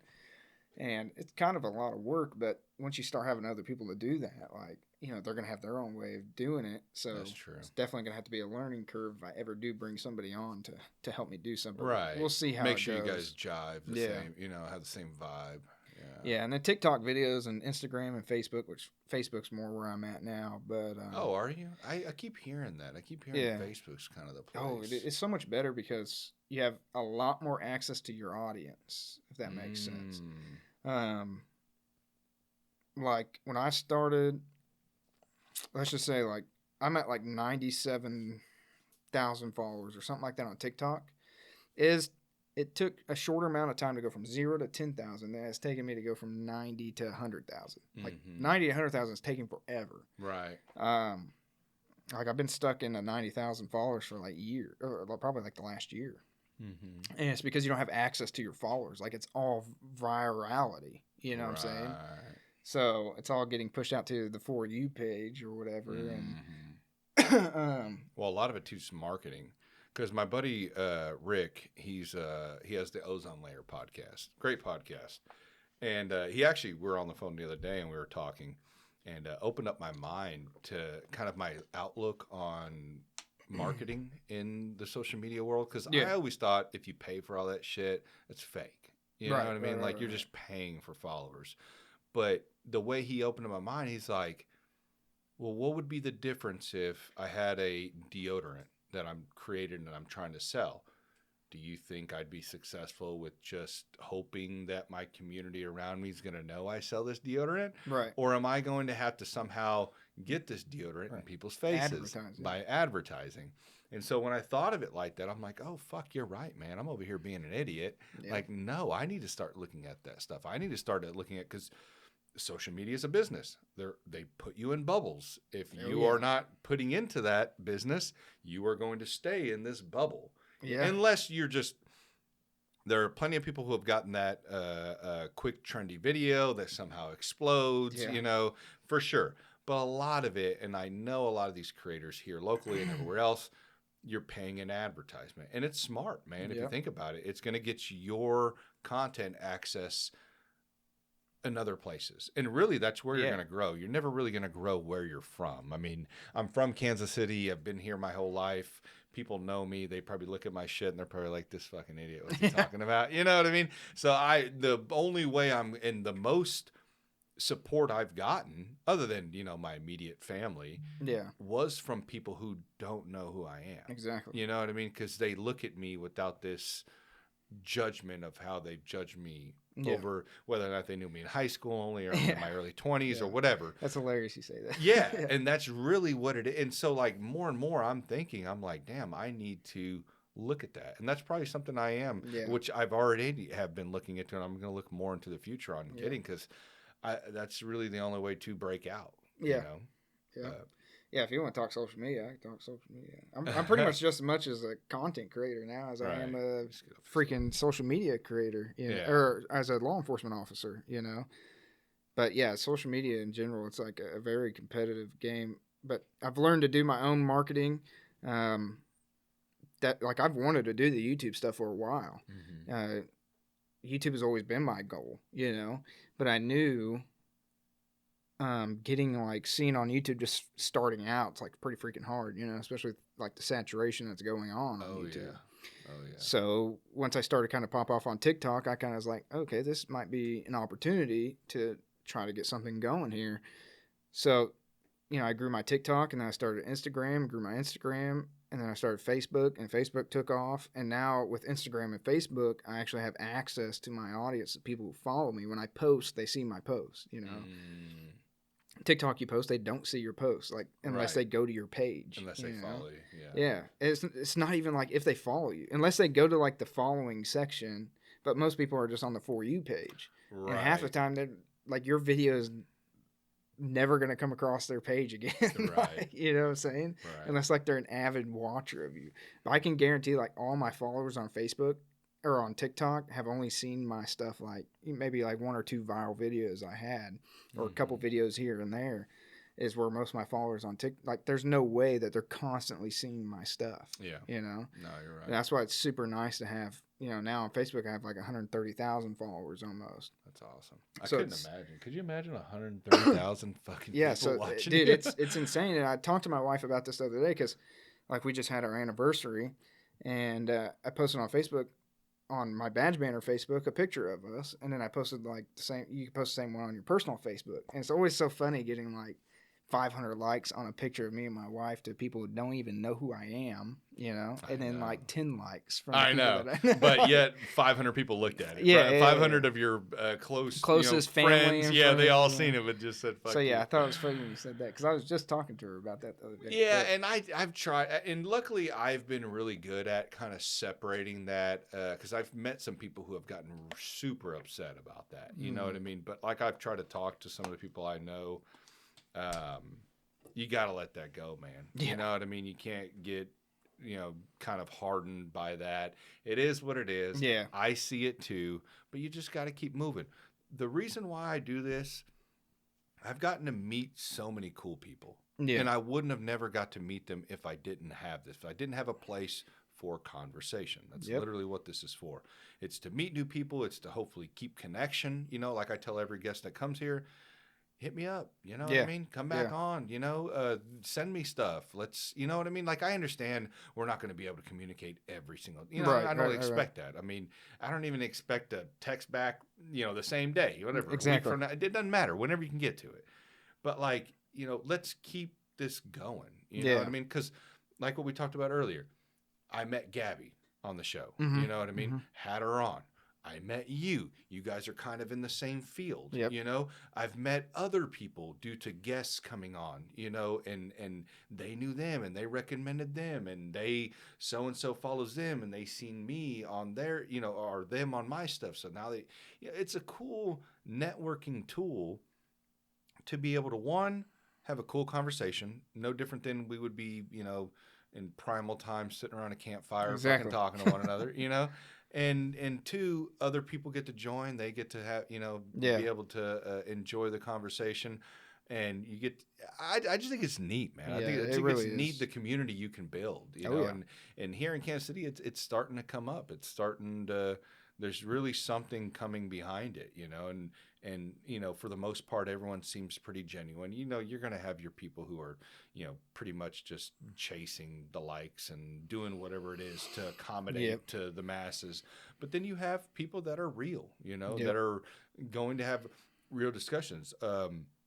You today, we've talked about some tough topics that some people would not want to touch on, Right. And same with when I've had Gabby. She's a dispatcher, Mhm. She's been on here. She's been very open about some things she likes and some things she doesn't like, Yeah. And I admire people like you guys that do that and understand that you could face the criticism behind it, but you want to stay true and genuine, because if not, you're going to be fake. You're going to be, what everyone's upset about, already. So I think it's really neat, man. I hope that you're doing, I hope that you do more stuff that you have planned. And dude, I appreciate you coming on, man. To be honest with you, I think it was a good conversation. I hope more cops, hit me up. They want to come on. They want to have these conversations, and I'm open to whatever, man. Yeah.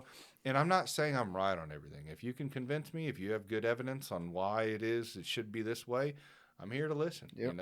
Hey, who knows? You may change my mind. And Yep. I think with that, overall, that we said multiple times through this show, communication can fix a lot. Yeah. Oh, it can.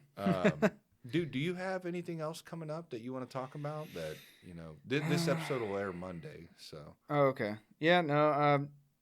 Just really my YouTube, man. I'm really trying to push to get some people over there. I've got some long form stuff coming out that. I know it's so hard to get people on long form. Dude. It is. It is. I'm really happy with the response that I had to this first video I put out. Mm-hmm. Obviously it's nothing compared to like what my other content gets, but it blew my expectations out of the water, so I'm okay with it, and it kind of gives me the motivation to kind of keep going forward with what I was wanting to do. I'm already working on 2 more other videos. So hey, look at it this way. That's what I always tell people. Sometimes I only get 20 views on my video. Yeah, imagine if 20 people were sitting there. Exactly. That's a lot of people. Exactly. That's how I try to look at this shit. When I see some videos, they get 100, 500, because my shit's all long form. So I know it's going to be a slow, and I've done no marketing, which I need to start doing. So it's going to be a slow process. So I'm understanding of that. But yeah, man, I mean, if I can change, 10 people on, and be able to help them in some way or another, I'm doing more than what I was doing before I had this, which was 0. So, yep. And I'll try to get some people to come watch the podcast. Thanks, man. I appreciate it. That's what I do. Like with this video, you basically have to market it like it's a movie or something, right. For the long form content. And especially if you're doing podcasts like this, where you're doing it very often, that can get very old. Yeah. So yeah, I know. Like, that's okay, why I got to do this again. I keep my mind. Well, luckily, I'm picking all my guests. Exactly. Yeah. So I Yeah. don't have to. And don't get me wrong, I've had some rough ones. There's been some Oh, rough I ones in there, imagine. but I look at them as challenging. It's Right. helped me develop the art of communication and Yep. be able to navigate those tough conversations. But they don't have conversations like today. It was easy. You know what I mean? Yeah. I said my piece, you said your piece. We've talked about cool different topics, when it comes to, correctional officers and police officers and your social media stuff. And out of all that, at the end of the day, we're going to be cool and we walk away and we go live our own lives the best we can, That's all we can do. But yeah, man, dude, if you got anything else coming out, man, just definitely let me know and I'll definitely share it. And I wish you the best on your YouTube endeavors. Hopefully the long form side of things, and we'll see. We'll see what happens. But is there anything else you want to shout out or anything before we wrap it up? No. Shout out to my mom. No. Now, Arrest My Vest. Shout out to Arrest My Vest and Beginner and Basic Interdiction. That's about it. Those are the only 2 people kind of helped me out throughout this journey of social media. So Oh, that's awesome, dude. Hell yeah, man, dude. I hope I know you got a long drive back, but I Yeah. appreciate you coming out, dude. And dude, I hope we can do this again, man. Heck Let's yeah. stay in communication for sure, man. And let me know what's all changing out there, and yeah, you I got a know, lot to talk about. So for sure, brother, for sure. All right, man. Well, hey, I appreciate it.